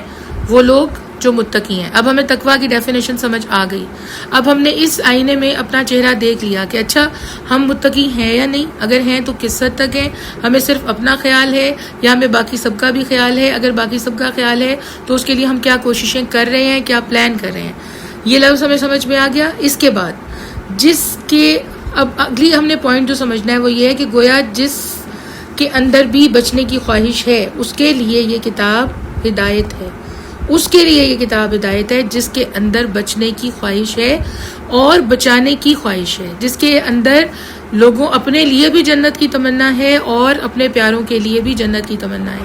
اور جب نبی پاک صلی اللہ علیہ وآلہ وسلم نے فرما دیا، جب ہمیں یہ پتہ ہے کہ مسلمان بھائی بھائی ہیں، تو پھر کیا چوائس یہ ہو سکتی ہے کہ صرف اپنے گھر کو بچا لیں؟ کیا چوائس یہ ہو سکتی ہے کہ صرف اپنے خاندان کو بچا لیں؟ کیا چوائس یہ ہو سکتی ہے کہ اچھا نہیں صرف اپنے شہر کو بچا لیں، صرف اپنے نیبرز کو بچا لیں؟ یا پھر چوائس ایک ہی باقی ہے کہ جہاں تک جیسے جس طرح پہنچ سکتے ہیں کوشش ایک کے بعد ایک کوشش، منظم کوشش، اکٹھے ہو کے کوشش، یہی چوائس باقی ہے نا؟ تو انشاءاللہ تعالی ہم نے اسی ڈیفینیشن کو خود پہ اپلائی کرنا ہے۔ فرینڈز فار جنہ کا ایک لائن میں جو تعارف ہے جو میں نے رکھا ہوا ہے اور میں بہت جگہ کراتی ہوں، ہمارا تعارف کیا ہے؟ ہم متقی بہنیں ہیں اور ہم امتی بہنیں ہیں، یہ تعارف ہے ہمارا۔ اس لیے ہم مسلک پہ بات نہیں کرتے، اس لیے ہم کسی بھی پولیٹیکل پارٹی پہ بات نہیں کرتے، اس لیے ہم کسی کی امیری غریبی پہ بات نہیں کرتے، اس لیے ہم کسی کے شہر، کسی ملک، کسی جگہ پہ بات نہیں کرتے۔ ہماری جو ایک لائن ہے نا فرینڈز فار جنہ کی، جہاں تک بھی انشاءاللہ العزیز اللہ کی رحمت سے یہ پہنچا، ہماری ایک لائن، ہمارا سلوگن کہہ لیں، ہماری ایک جو ہماری انٹروڈکٹری ایک لائن کہہ لیں، ٹھیک ہے، اپنا تعارف اگر ہم نے کسی کو بتانا ہے، ہم متقی بہنیں ہیں اور ہم امتی بہنیں ہیں، ٹھیک ہے، اسی لیے ہم دوست ہیں جنت کے لیے۔ اب جب ہم متقی بہنیں ہیں نا، اگر ہم نے متقی بہنیں رہنا ہے، پھر ہمارا سفر صرف ہمارے تک نہیں رہ سکتا، پھر ہماری چوائس صرف ہماری ذات، ہمارا گھر، ہمارا معاشرہ، اس وقت موجود ہمارے نیبرز، ہماری فرینڈز، یہ یہاں تک نہیں رک سکتے، پھر بڑھنا ہے، آگے بڑھنا ہے، ایک کے ساتھ ایک چین بنتی ہے نا، ایک کے بعد ایک جگہ کے اوپر آپ کے سینٹرز بنتے ہیں، لاہور میں ہے، پھر اور سٹیز میں بنے گا، پھر اور کنٹریز میں بنے گا۔ کس محبت میں؟ اللہ کی محبت میں، کس محبت میں؟ آپس میں جڑیں گے، کیونکہ ہم متقی بہنیں ہیں اور ہم امتی بہنیں ہیں۔ جب ہم امتی ہیں یہ کافی ہے، ہم نبی پاک صلی اللہ علیہ وآلہ وسلم کی امت میں ہیں یہ کافی ہے۔ اتنا بڑا اعزاز ہے یہ دنیا کے اندر اور اتنا بڑا اعزاز ہے یہ آخرت کے اندر کہ ہم صرف اسی کا شکر ادا کرتے رہنا کہ اللہ کے حبیب صلی اللہ علیہ وآلہ وسلم کے امتی ہیں۔ ہم شکر نہیں ادا کر سکتے، ہم شکر نہیں ادا کر سکتے صرف اسی ایک بات کا۔ تو میری پیاری فرینڈز، اسی آیت کو سوچ کے میں نے یہ لائن اپنے رکھی تھی اور اس کو ہم نے ہمیشہ یاد رکھنا ہے کہ ہم متقی بہنیں ہیں اور ہم امتی بہنیں ہیں انشاءاللہ العزیز۔ اب آگئی ہے اگلی آیت نمبر 3۔ ٹائم ہمارے پاس ابھی ہے، ٹھیک ہے۔ آیت نمبر 3 ہے الذین یؤمنون بالغیب۔ اب کون لوگ ہیں جو ایمان رکھتے ہیں غیب پر، جو ایمان رکھتے ہیں غیب پہ؟ اب متقی کی خوبصورتی کیا ہے؟ ٹھیک ہے، متقی کی خوبصورتی کیا ہے؟ تقوی اختیار کرنے والے کی خوبصورتی کیا ہے؟ یا غیب کے علم کی خوبصورتی کیا ہے؟ دونوں کی ڈیفینیشن ایک ہی ہے، غیب کے علم کی خوبصورتی اور ایک تقوی اختیار کرنے والے کی خوبصورتی، دونوں چیزوں کی ایک ہی ڈیفینیشن ہے۔ کیا؟ وہ بغیر دیکھے، بغیر جانے، بغیر اپنی آنکھوں سے دیکھے، بغیر اس کے متعلق کسی بھی جگہ سے انفارمیشن لیے ایمان لے آیا، ٹھیک ہے۔ کیونکہ جو اللہ کے ہونا چاہتے ہیں نا، جنہیں اللہ کی کائنات میں اس کا ہر رنگ نظر آتا ہے، جنہیں نظر آتا ہے کہ میرا رب سورج کو مشرق سے نکال رہے تو آج تک مغرب سے کوئی نہیں نکال سکا، جتنی مرضی ایجادات کر لے کوئی نہیں نکال سکا۔ میرا رب اگر موسموں کو اپنی مرضی سے چلا رہے، آج تک کوئی درمیان میں انٹرفیئر نہیں کر سکا، کرنے کی کوشش کریں گے تو قیامت برپا ہو جائے گی، قیامت کی آخری نشانیوں میں سے ہے، اس لیے کامیاب نہیں ہو سکیں گے، ٹھیک ہے۔ اللہ کی نشانیوں میں سے ہے دنیا میں مردوں اور عورتوں کی ریشوں کا برابر رہنا، آج تک جتنی مرضی کوششیں کر لیں اس کو ڈسٹرب نہیں کر سکے۔ اللہ رب العزت کی نشانیوں میں سے ہے سورج کا نکلنا، سورج کا غروب ہونا، ہواؤں کا بادلوں کو اٹھا کے چلنا، اس آسمان کا بغیر ستونوں کے کھڑے رہنا، اس زمین کا ایک فصل کے کٹنے کے بعد نئی فصل اگانا، انسان کی اپنا جو آپس میں انسانوں کا آپس میں رشتہ، اولادوں کی پیدائش، اولاد کی پرورش، ایک چھوٹے سے بچے کا بڑا ہو جانا، پھر اس جوان قوتوں کا بوڑھا ہو جانا، اللہ کی نشانیوں میں سے نشانی ہے۔ اللہ رب العزت کی نشانیوں میں سے نشانیاں، اتنی نشانیاں جس نے دے دی ہیں، اس کا حکم ہے بغیر دیکھے ایمان لاؤ، ہم بغیر دیکھے ایمان لائے، لا الہ الا اللہ محمد رسول اللہ۔ غیب پہ ایمان رکھنے والا کون ہے؟ وہ مومن ہے، ٹھیک ہے۔ اچھا، غیب پہ ایمان کی سب سے بڑی وجہ کیا ہے؟ سب سے بڑی وجہ کیا ہے غیب پہ ایمان کی؟ اور سب سے چھوٹی اگزامپل کیا ہے؟ سب سے چھوٹی اگزامپل میں کہتی ہوں نا، اللہ سے مانگنا چاہیے کہ کاش ہم پرندے ہوتے۔ حضرت ابوبکر صدیق کی دعا ہے نا، حضرت صدیق اکبر کی دعا ہے کہ میں پرندہ ہوتا، کیونکہ ڈر ہے، اتنا تقوی ہے ان کے اندر، اتنا تقوی ہے کہ یہ دعا ہے۔ تو یہ دعا اگر ہم بھی مانگیں تو ہمارے لیے خیر ہی ہے نا اس دعا میں۔ اب پرندہ ہونے کا حکم، پرندہ ہونے کی خواہش کیوں ہے؟ سامنے ہوا نہیں ہے، سامنے ہوا نہیں ہے، اس کے انسٹنکٹ میں ہے پر کھولو تم اڑو گے، وہ پر کھولتا ہے اور اڑتا ہے. اس کے انسٹنکٹ میں ہے اڑو تم اپنے دانے تک پہنچو گے، وہ اڑتا ہے، اس کے اپنے رزق تک پہنچتا ہے. اس کے انسٹنکٹ میں موجود ہے جتنا پیٹ میں آئے اتنا کھاؤ، واپس پلٹ جاؤ، وہ اتنا ہی کھاتا ہے، واپس اپنی جگہ تک پلٹتا ہے. اس کے انسٹنکٹ میں ہے کہ اب شاخ پہ بیٹھو، خود کو اللہ کے حوالے کر دو، کہیں نہیں گرو گے، کہیں نہیں گرو گے، کوئی آندھی نہیں گرا سکے گی. کوئی آپ دیکھیں راتوں کو آندھیاں آتی ہیں، شدید آندھیاں اکثر راتوں کو آتی ہیں. آپ نے پرندوں کو گھبرا کے اڑتے ہوئے دیکھے؟ کبھی دیکھا ہے؟ مجھے کوئی جگہ بتا دیں. کبھی نہیں اڑتے، کبھی نہیں اڑتے، اور سوئے ہوئے ہوتے ہیں. یقین ہوتا ہے کہ نہیں، ڈر ہی نہیں ہے کوئی. جب رب نے انسٹنکٹ میں رکھ دیا کہ نہیں ڈرنا تو نہیں ڈرتے، نہیں ڈرتے. اس کو کہتے ہیں غیب پہ ایمان، اس کو کہتے ہیں غیب پہ ایمان. ہمارا ایمان اگر ایسا بھی ہو جائے نا، ہمیں کامیاب ہونے سے کوئی نہیں روک سکتا. سامنے کوئی وسائل نہ ہو اور اللہ کا حکم ہو چل پڑو، چل پڑنا، اسی کا نام ایمان ہے. کوئی چیز رات کو سوتے ہوئے میسر نہ ہو اور اللہ پہ یقین کہ صبح یہ اتنا بڑا سورج نکلے گا تو میرا رب میرے لیے وسیلے پیدا کر دے گا، اسی کو ایمان کہتے ہیں. اور اندھا ایمان، اس طرح کا ایمان کے سامنے اگر کسی نے آگ جلا دی ہے تو ایمان نے کیا کیا؟ ایمان نے کیا کیا؟ کود پڑا آتش نمرود میں. عشق ٹھیک ہے، عقل ہے محو تماشائے لبے بام. ابھی اگر عشق نے کیا کیا؟ سامنے سمندر ہے، قدم رکھو، قدم رکھتی ہے، راستہ بنا. اس کو ایمان بالغیب کہتے ہیں. بچایا گیا، اس کو ایمان بالغیب کہتے ہیں. یہ بتایا کیوں گیا؟ یہ بتایا کیوں گیا؟ بہت سے ایسے واقعات ہیں کائنات کی ہسٹری کے، انسانوں کی ہسٹری کے جو نہیں بتائے گئے، جو نہیں بتائے گئے. ہمیں نہیں، ہمارے لیے ضروری نہیں تھے تو نہیں بتائے گئے. یہ کیوں بتایا گیا کہ سامنے وہ جو جادوگر ہیں وہ اپنی رسیاں پھینکی، وہ سانپ بن گئی، تو عصا پھینکو. کیوں حکم دیا گیا حضرت موسیٰ علیہ السلام کو؟ اور کیوں وہ واقعہ بتایا گیا؟ اس لیے بتایا گیا کہ کسی بھی حالت میں، کسی بھی جگہ، کوئی بھی معاملہ ہے، اللہ پہ ایمان قائم رکھنا ہے. میرا رب بچانے پہ آ جائے، دنیا کی کوئی طاقت تباہ نہیں کر سکتی. میرا رب تباہ کرنے پہ آ جائے، دنیا کی کوئی طاقت بچا نہیں سکتی. جب یہ ایمان ہے تو پھر خوف کس بات کا ہے؟ پھر خوف کس بات کا ہے؟ صرف ایک ڈر کا حکم ہے نا، اللہ سے ڈرتے رہنا. صرف ایک حکم کا چیز کا حکم ہے نا کہ اللہ کے مطابق اپنے معاملات رکھنا. صرف ایک چیز کا حکم ہے، اس رب کو راضی کرنے کی کوششیں نہ چھوڑنا، قرآن پاک کو ہاتھ سے نہ چھوڑنا. صرف یہ حکم ہے. آگے رب جانے اور رب کی رضا جانے، وہ جیسے رکھے ہم راضی. اس بندگی تو یہی ہے، بندگی تو یہی ہے نا. وہ جیسے رکھے ہم راضی، وہ جہاں رکھے ہم راضی، وہ جس حال میں رکھے ہم راضی. اسی کو کہتے ہیں بندگی. اگر راتوں کو اس نے نیند دے دی، الحمدللہ. اگر کوئی کرائسس ہے، نیندیں نہیں آ رہی، بار بار جاگ رہے ہیں، الحمدللہ. اللہ کے حوالے، وہ چلائے گا، وہ اٹھائے گا، وہ بنائے گا. یہ یقین، اس کو غیب پہ ایمان کہتے ہیں. اس کو غیب پہ ایمان کہتے ہیں کہ یہ جو اس وقت سانسیں ہیں یہ ختم ہونے والی ہیں.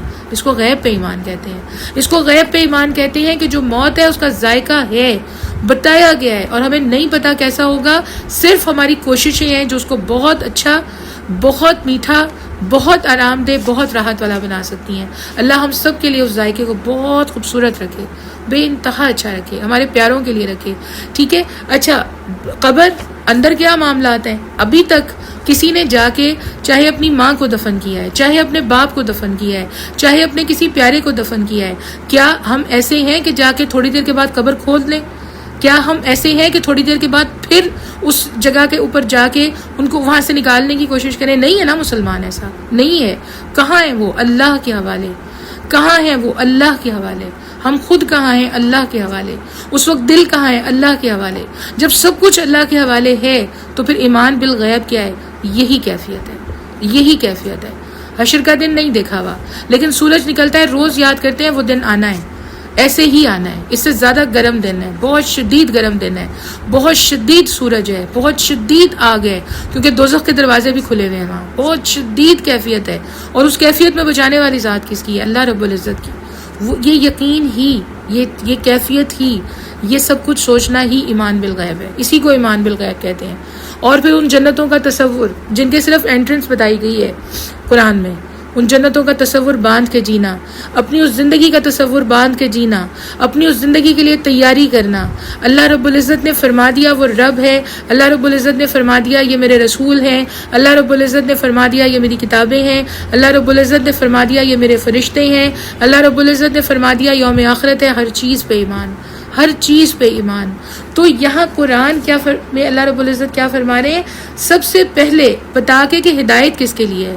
ہدایت کس کے لیے؟ ڈرنے والوں کے لیے. اور ڈرنے والے کون ہوں گے؟ کون لوگ ہوں گے؟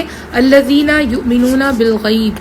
سب سے پہلی کیفیت جو قائم کرنی ہے وہ یہ ہے کہ غیب کے اوپر ایمان. غیب کے اوپر ایمان، اتنا مضبوط ایمان کہ ہمیں ایک رتی برابر بھی سامنے کوئی کہہ رہا ہو کہ اللہ کا نام نہ لو، تم اسی لمحے تمہیں مار دیا جائے گا، ہم کلمہ پڑھنے والے ہوں، ہم کہیں مار کے دیکھو، میرا رب نہیں چاہے گا تم کچھ بھی نہیں کر سکتے، میرا رب نہیں چاہے گا تو میرا کچھ نہیں بگاڑ سکتے. وہ ایمان اس کو ایمان بالغیب کہتے ہیں.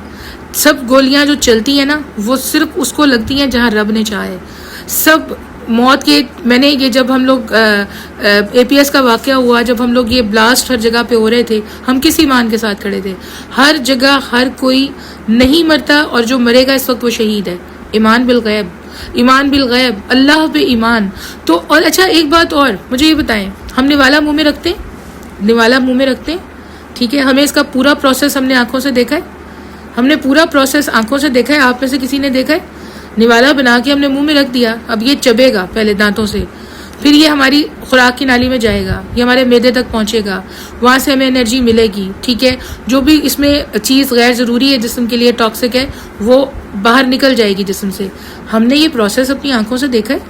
نہیں دیکھا نا، کسی نے نہیں دیکھا آج تک. پانی پیتے ہیں، اس نے باڈی کو کس طرح نرش کرنا ہے، وہ کہاں کس جگہ برین میں، اسکن میں کیسے پہنچ رہا ہے، کسی نے اپنی آنکھوں سے دیکھا ہے؟ اس وقت میں بول رہی ہوں کہاں سے برین کون سے سگنلز دے رہے ہیں، میں نے اپنی آنکھوں سے دیکھا ہے، آپ نے دیکھا ہے اپنی آنکھوں سے؟ آپ کے کان اس وقت سن رہے ہیں کہ بات اندر جا رہی ہے اور یہ کیسے پوری باڈی کو سگنلز دے رہی ہے، آپ نے یہ پروسیس اپنی آنکھوں سے دیکھا ہے؟ جب ہم نے یہ سب کچھ اپنی آنکھوں سے نہیں دیکھا تو جو ان کا خالق ہے اس نے نہیں چاہا ہم اس کو ابھی دیکھیں، تو پھر ہم ایمان کیسے نہ لائیں؟ یہ ناخن اگتے ہیں، ان کے یہ بڑے ہوتے ہیں ٹھیک ہے، پھر ہم نے کاٹتے ہیں سنت کے مطابق اپنی انگلیوں پہ سے، ہم جو بالکل ویسٹ ہے، جو چیز ہمیں نقصان پہنچا سکتی ہے اس کو کاٹ دیتے ہیں، اسکن کے برابر اس کو باقی رکھ لیتے ہیں ٹھیک ہے. ہمیں یہ دیکھا ہے ہم نے اندر کوئی چیز یہاں پہ فکس نظر آتی ہے جو یہ ناخن لمبے کر رہی ہے؟ بالوں کی کٹنگ کرتے ہیں، بال لمبے ہوتے ہیں، کوئی چیز نظر آ رہی ہے جو بال لمبے کر رہی ہے؟ کوئی چیز نظر آ رہی ہے؟ رات کو سوئیں ٹھیک ہے، صبح کو کچھ بھی کوئی آپ نے کلینزنگ نہیں کی، آپ نے کچھ نہیں کیا، آپ نے سمپل وضو کیا ہے، اپنی نماز پڑھی ہے، اللہ کے حوالے کر کے سو گئے ہیں، صبح کو اپنا فیس دیکھیں، اس پہ ایک ٹھنڈک ہوتی ہے، اس کے اوپر ایک خوبصورتی ہوتی ہے، اس پہ ریڈنس نہیں ہوتی. کون کر رہا ہے رات میں؟ کون کر رہا ہے؟ پوری باڈی کو ہیل کون کر رہا ہے؟ تمام تر فنکشنز کو چلا کون رہا ہے؟ پھر سب سے بڑی بات ہے رات کو سانس کی ڈوری کس نے قائم رکھی ہوئی ہے؟ نہ آپ ہیں اس وقت، نہ میں ہوں جب نیند ہے. یہ سانس کی ڈوری کس نے قائم رکھی ہوئی ہے؟ یہ کون ہے جو اس وقت اس آکسیجن کو اندر جانے دیتا ہے، پھر کاربن ڈائی آکسائڈ باہر آتی رہتی ہے؟ کہاں ہوتے ہیں میں اور آپ اس وقت؟ کس جگہ ہوتے ہیں میں اور آپ اس وقت؟ جو حشرات الارض یہاں چلیں تو ہمارے بیڈز تک نہیں آ سکتے ٹھیک ہے، وہ ہمیں اس وقت نقصان نہیں پہنچا سکتے. کون حفاظت کر رہا ہوتا ہے؟ کون اس وقت حفاظت کر رہا ہوتا ہے؟ اگر یہ چیزیں ہم ہر وقت ڈسکس کرنے لگیں، اگر ہم ان باتوں پہ غور کرنے لگیں، اگر ہمیں اپنی ہی سمجھ آ جائے نا، تو یہ اتنا کافی ہے کہ اس کے بعد کوئی اور لاجک، کوئی اور چیز ضروری نہیں رہتی. تو ایمان بالغیب. اپنا مائک میوٹ کیجئے پلیز، ابھی کسی کا مائک ان میوٹ ہے، آپ کا نام نہیں آ رہا میرے پاس. اپنا مائک میوٹ کریں پلیز، میں کرنے کی کوشش کر رہی ہوں. جزاک اللہ. اچھا اب یہ کون ہے جو یہ سارے معاملات چلا رہا ہے؟ کون چلا رہا ہے یہ سارے معاملات ٹھیک ہے؟ پھر وہ کون ہے جو اس دنیا سے لے کے جا رہا ہے اپنے بندوں کو؟ کون ہے جو لے کے جا رہا ہے اور کون ہے جس کے حوالے ہیں آگے معاملات؟ ایمان بالغیب اتنا خوبصورت ہے کہ اگر یہ ٹھیک ہو جائے آپ متقی ہی رہتے ہیں، آپ تقویٰ سے باہر آ ہی نہیں سکتے. اور اگر آپ متقی ہیں تو ہو ہی نہیں سکتا کہ ایمان بالغیب موجود نہ ہو، کیونکہ تقویٰ اختیار نہیں کیا جا سکتا نا اللہ پہ ایمان کے بغیر. تقویٰ اختیار نہیں کیا جا سکتا آخرت کی یاد کے بغیر. تقویٰ اختیار نہیں کیا جا سکتا جنت اور دوزخ کے تصور کے بغیر. تو اتنی خوبصورت، اتنی بڑی نعمت ہے ایمان بالغیب کہ اگر وہ عطا ہو گئی ہے نا، اسی پہ شکر کرتے رہیں ساری زندگی، اسی پہ پوری زندگی الحمدللہ کہتے رہیں. اس ایک نعمت کا حق بھی ادا نہیں کر سکتے ایمان بالغیب کا. بہت سے لوگ ہیں ڈپریشن میں مر رہے ہیں، انگزائٹی ہے، پینک اٹیکس ہیں ٹھیک ہے، شدید والے ڈپریشن ہیں جب دنیا سے جانے والے ہیں، کیونکہ ایمان بالغیب نہیں ہے، کیونکہ آگے نظر نہیں آ رہا کہ اب ہونا کیا ہے، کیونکہ آگے سمجھ نہیں آ رہا کہ میں جا کہاں رہی ہوں، کیونکہ آگے پتہ ہی نہیں ہے کہ میرے معاملات کیا ہیں. جب یہ ساری سچویشن درپیش ہو جاتی ہے تو ان لوگوں سے اپنے آپ کو کمپیئر کر کے دیکھیں، اپنے بزرگوں کو کمپیئر کر کے دیکھیں، جیسے جیسے زندگی آگے جا رہی تھی ان کے چہروں کا سکون یاد کریں، ان کی باتوں کے اندر دنیا سے بے پرواہی یاد کریں، ان کی باتوں کے اندر اللہ رب العزت کی یاد کو یاد کریں۔ کیا کوئی ٹینشن تھی ان لوگوں کو؟ کیا پینک اٹیکس تھے؟ کیا وہ گھبرا رہے تھے آگے جانے سے؟ نہیں تھا ایسا کچھ نہیں تھا۔ اس لیے نہیں تھا کہ ایمان بالغیب تھا، اس لیے نہیں تھا کہ اللہ اور اللہ کے حبیب سے محبت تھی۔ یہ دنیا اتنی کم مایا سی دنیا اس دن کا مقابلہ کر سکتی ہے جس دن اللہ سے ملاقات ہوگی؟ یہ اتنی ختم ہو جانے والی دنیا اس جنت کا مقابلہ کر سکتی ہے جہاں کوئی نعمت ختم ہی نہیں ہوگی؟ یہ دنیا کے رشتے ان رشتوں کا مقابلہ کر سکتے ہیں کہ جب مل گئے تو پھر بچھڑنا ہی نہیں ہے؟ یہ دنیا کی چھوٹی چھوٹی جو تجوریاں ہیں اور دنیا کے چھوٹے چھوٹے اکاؤنٹ اس اکاؤنٹ کا مقابلہ کر سکتے ہیں جو بڑے بڑے یاقوت اور بڑے بڑے ہیرے کے محلات عطا کرے گا؟ وہ جو نیکیوں کا اکاؤنٹ ہے، جو ہماری نیکیوں کا اکاؤنٹ ہے، جس کو اگر ہم نے بھر لیا، ریوڑ کے ریوڑ جانوروں کے ساتھ ہوئے قربان کر دیے، بڑے بڑے بینک اکاؤنٹ ہوئے زکوٰۃ دے دی، بڑے بڑے بینک اکاؤنٹ ہوئے صدقات دے دیے، بڑے بڑے جو ہے وہ وہاں پہ نیکیوں کے انبار ہوئے ایک مسکراہٹ کے، بڑے بڑے نیکیوں کے انبار ہوئے کسی کے راستے سے ایک پتھر ہٹا دینے کے، اور وہ انبار دلوا کیا رہے ہیں؟ ہمیشہ کی زندگی، ہمیشہ کی نعمتیں، ہمیشہ کے بڑے بڑے محل، ہمیشہ کی بڑی بڑی بہترین ساری سہولیات وہ دلوا رہی ہیں۔ اور سب سے بڑھ کے نبی پاک صلی اللہ علیہ وآلہ وسلم کا موجود ہونا اس جنت میں، وہاں اللہ رب العزت سے اور اللہ کے حبیب سے ملاقات۔ کوئی کمپیریزن ہے اس دنیا کا اس دنیا سے؟ تو پھر یہاں دل کیسے لگا لیں؟ یہاں دل کیسے لگا لیں؟ اس کے کیسے ہو جائیں؟ اس کی طرف اتنا مائل کیسے ہو جائیں کہ آخرت یاد نہ رہے؟ اس کی طرف اتنا رجحان کیسے ہو جائے کہ تقویٰ نہ آئے؟ تو جب تقویٰ آتا ہے نا تبھی ایمان بالغیب آتا ہے، اور جب ایمان بالغیب آتا ہے تبھی تقویٰ آتا ہے۔ لازم و ملزوم ہیں ایک دوسرے کے ساتھ یہ دونوں چیزیں۔ تو میری پیاری فرینڈز، اگر ہماری اتنی سی ڈیفینیشن کمپلیٹ ہو گئی نا کہ ہم متقین میں شمار ہو گئے اور ہم نے غیب پہ ایمان لے آئے اور ہم نے کسی بھی چیز کو رد نہ کیا جو رب نے عطا کی ہے، تو پھر کیا ہے؟ آگے کیا ہے؟ قرآن آگے کیا فرما رہا ہے؟ اللہ رب العزت کی آگے جو اگلی نشانی ہے وہ کیا ہے؟ اس نشانی کے بعد اگلی نشانی کیا ہے کہ وَيُقِيمُونَ الصَّلَاةَ۔ ٹھیک ہے، ابھی جو نماز ہم نے اتنی تفصیل سے پڑھی ہے، اس لیے پڑھی ہے کہ جب یہ لفظ، یہ آیات آئے نا، جب یہ ہمارے سامنے اللہ کی نشانی آئے، اس سے پہلے ایٹ لیسٹ ہمیں پتہ ہو نماز کو قائم کرنا کیا ہے، اس سے پہلے ہمیں پتہ ہو کہ سورہ فاتحہ کیا ہے، اس سے پہلے ہمیں پتہ ہو کہ سبحان ربی العظیم کیا ہے، اس سے پہلے ہمیں پتہ ہو سبحان ربی الاعلیٰ کیا ہے، ہمیں پتہ ہو کہ اللہ کی ثنا کیا ہے، اللہ اکبر کیا ہے۔ اگر وہ سب پتہ ہے تو اب دیکھیں کہ قرآن پاک کن لوگوں کے لیے ہے؟ متقین کے لیے، ایمان بالغیب والوں کے لیے۔ اور ایمان بالغیب والے اور متقین کیسے ہوتے ہیں؟ دنیا میں ان کی کیفیت کیا ہوتی ہے؟ یقیمون الصلاۃ، نماز کو قائم کرنے والے ہوتے ہیں، نماز کو قائم کرنے والے ہوتے ہیں، نماز کے لیے دل و جان لگا دینے والے ہوتے ہیں۔ توانائی نہیں ہے، ہمت نہیں ہے، اٹھا نہیں جا رہا، ٹھیک ہے، کوئی بھی کسی قسم کا ایسا کوئی لیٹ ہو گئے ہیں کوئی کام کرتے کرتے، انرجی بالکل ڈرین ہو چکی ہے، لیکن نماز پڑھے بغیر بستر پہ جانے والے نہیں ہوتے، نماز پڑھے بغیر اپنے آپ کو موت صغریٰ کے حوالے کرنے والے نہیں ہوتے۔ آنکھیں کھلی ہیں، ابھی پوری طرح نہیں پتہ چلا، آنکھیں مسل رہے ہیں، لیکن قدم کدھر اٹھ رہے ہیں؟ وضو کے لیے۔ اور اس کے بعد پہلا عمل کیا ہے؟ نماز کو قائم کیا، پھر ایسا قائم کیا کہ فجر سے اشراق ہو گئی، پھر ایسا قائم کیا کہ کہیں مغرب پڑھی تو عشاء ہو گئی، اتنا اس طرح سے قائم کیا، اس طریقے سے اس میں گم ہوئے، اس طریقے سے اس میں کھو گئے، ٹھیک ہے۔ تو نماز کو قائم کرنے والے ہوتے ہیں کون لوگ؟ جو تقویٰ والے ہیں، اور کون لوگ؟ جو ایمان بالغیب رکھتے ہیں۔ اور یہی وہ لوگ ہیں جن کے لیے قرآن ہدایت ہے، یہی وہ لوگ ہیں جن کے لیے قرآن ہدایت ہے، جن کے لیے اللہ تعالیٰ نے صراط مستقیم کو بنایا ہے، جن کے لیے جن کو اللہ نے صراط مستقیم پہ چلنا سکھایا ہے۔ تو اگر ہم اس ڈیفینیشن پہ ابھی تک پورے اتر رہے ہیں تو پھر کیا کرنا ہے؟ کیا غرور کر سکتے ہیں؟ نہیں کر سکتے، کیونکہ ایک لمحہ لگتا ہے اگر اللہ ساتھ چھوڑ دے انسان شیطان کے حوالے ہو جاتا ہے، ایک لمحہ لگتا ہے۔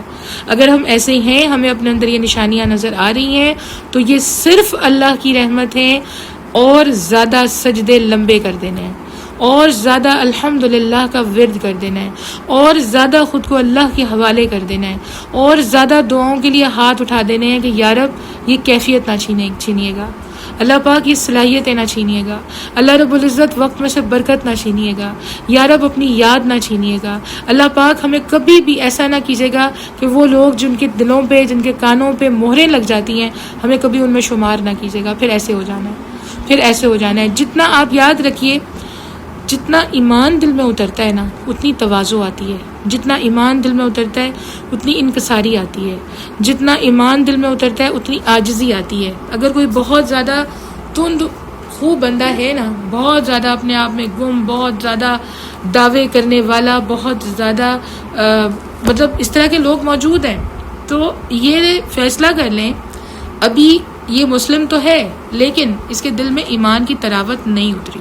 ایمان کی تراوت اترتے ہی معاملات خوبصورت ہو جاتے ہیں. عز و انکساری، حلم، حکمت، تواضع، یہ وہ چیزیں ہیں جو جیسے کہتے ہیں نا کہ آپ نے اگر وہ چولہا جلا لیا ہے، ٹھیک ہے، اب اس کے اوپر آپ جب کچھ بھی پکائیں گے، ٹھیک ہے، تو یہ وہ ساری چیزیں ہیں جب آپ نے ایمان کا ایک لیمپ آن کر لیا ہے نا اپنے دل میں، آپ کے دل میں اللہ نے وہ لائٹ آن کر دی ہے، تو اس کے بعد جو چیزیں باہر آنی شروع ہوں گی نا، جو اس کی مطلب جو اس سے آپ کریٹ کر سک رہے ہوں گے، جو پروڈکشن ہو رہی ہوگی، یہ کہہ لیں ایمان دل میں آتے ہی جو پروڈکشن ہو رہی ہوگی نا، وہ چہرے پہ عز و انکساری ہوگی، آواز میں دھیما پن ہوگا، اللہ کے بندوں سے محبت ہوگی، اللہ کے بندوں کا خیال ہوگا، حکمت ہوگی، کہاں کتنی بات کرنی ہے کہاں نہیں کرنی، رشتوں کو کیسے نبھانا ہے وہ صلاحیت ہوگی. تو یہ سب کچھ گفٹڈ ہے جب ایک دفعہ ایمان آ جائے. پھر کیسے شکر نہ کریں، یہ بتائیں کیسے شکر نہ کریں.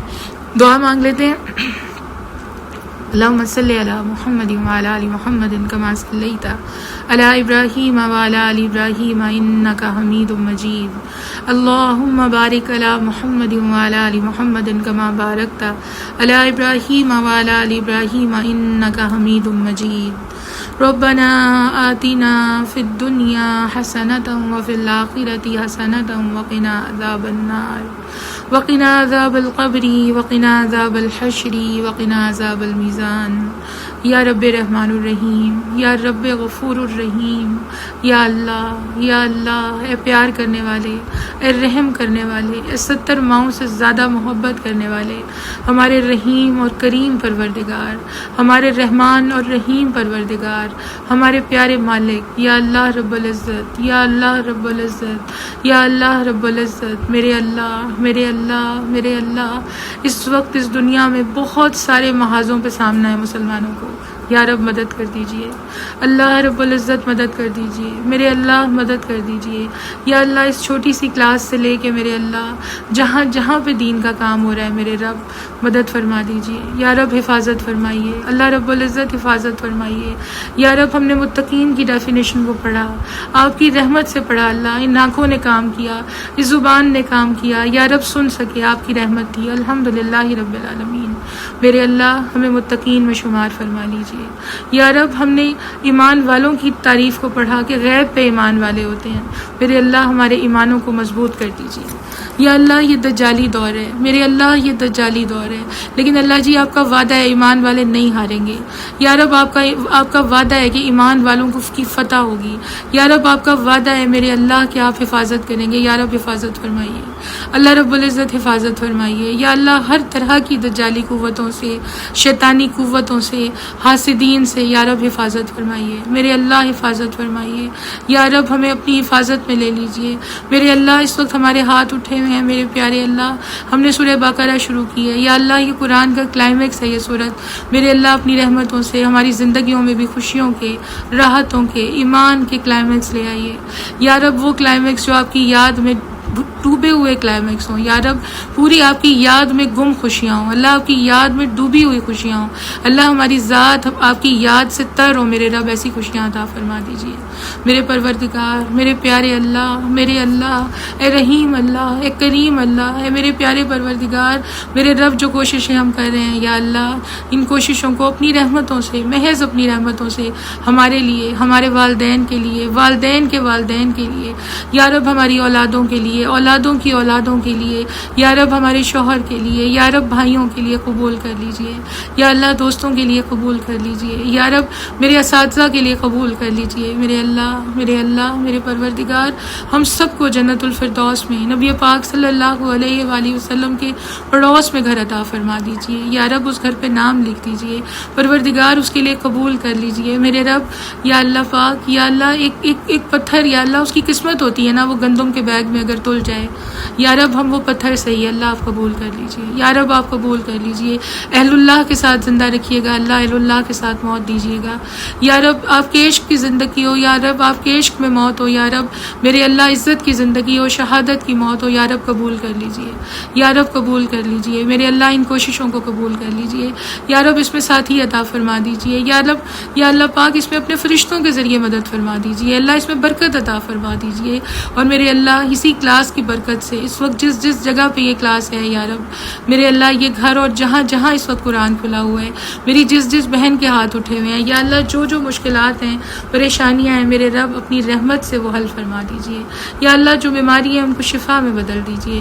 میرے اللہ میرے پروردگار، میرے مالک، میرے پیارے اللہ، یا اللہ پاک آپ کا حکم ہوگا سب کچھ ہو جائے گا، یا اللہ سب کچھ ہو جائے گا، آپ کی کن کے منتظر ہیں، یا رب نظر کرم فرما دیجئے، یا رب نظر کرم فرما دیجئے، یا رب ہمیں اور ہماری اولادوں کو قبول کر لیجئے، یا رب قبول و منظور کر لیجئے، یا رب ہماری اور ہماری اولادوں کی ایک صلاحیت کو، ایک جسم کے ذرے کو، یا اللہ ایک روئے کو میرے اللہ اپنے دین کے لیے استعمال کر لیجئے، یا اللہ اپنے عشق سے روشن کر دیجئے، یا رب یا اللہ ان کلاسوں کی حفاظت فرمائیے، یا اللہ مدارس عربیہ کی حفاظت فرمائیے، یا اللہ مساجد کی حفاظت فرمائیے، یا رب پاکستان کی حفاظت فرمائیے، یا اللہ افواج پاکستان کی حفاظت فرمائیے، یا اللہ حرمین کی حفاظت فرمائیے، مسجد اقصیٰ کی حفاظت فرمائیے، اور میرے اللہ میرے پیارے اللہ پوری امت کی حفاظت فرمائیے، یا اللہ میرے پروردگار اگر یہ دجالی دور ہے تو جو جیت کے نکلیں گے، یا رب جو سرخرو ہو کے نکلیں گے ان میں شمار فرما دیجیے،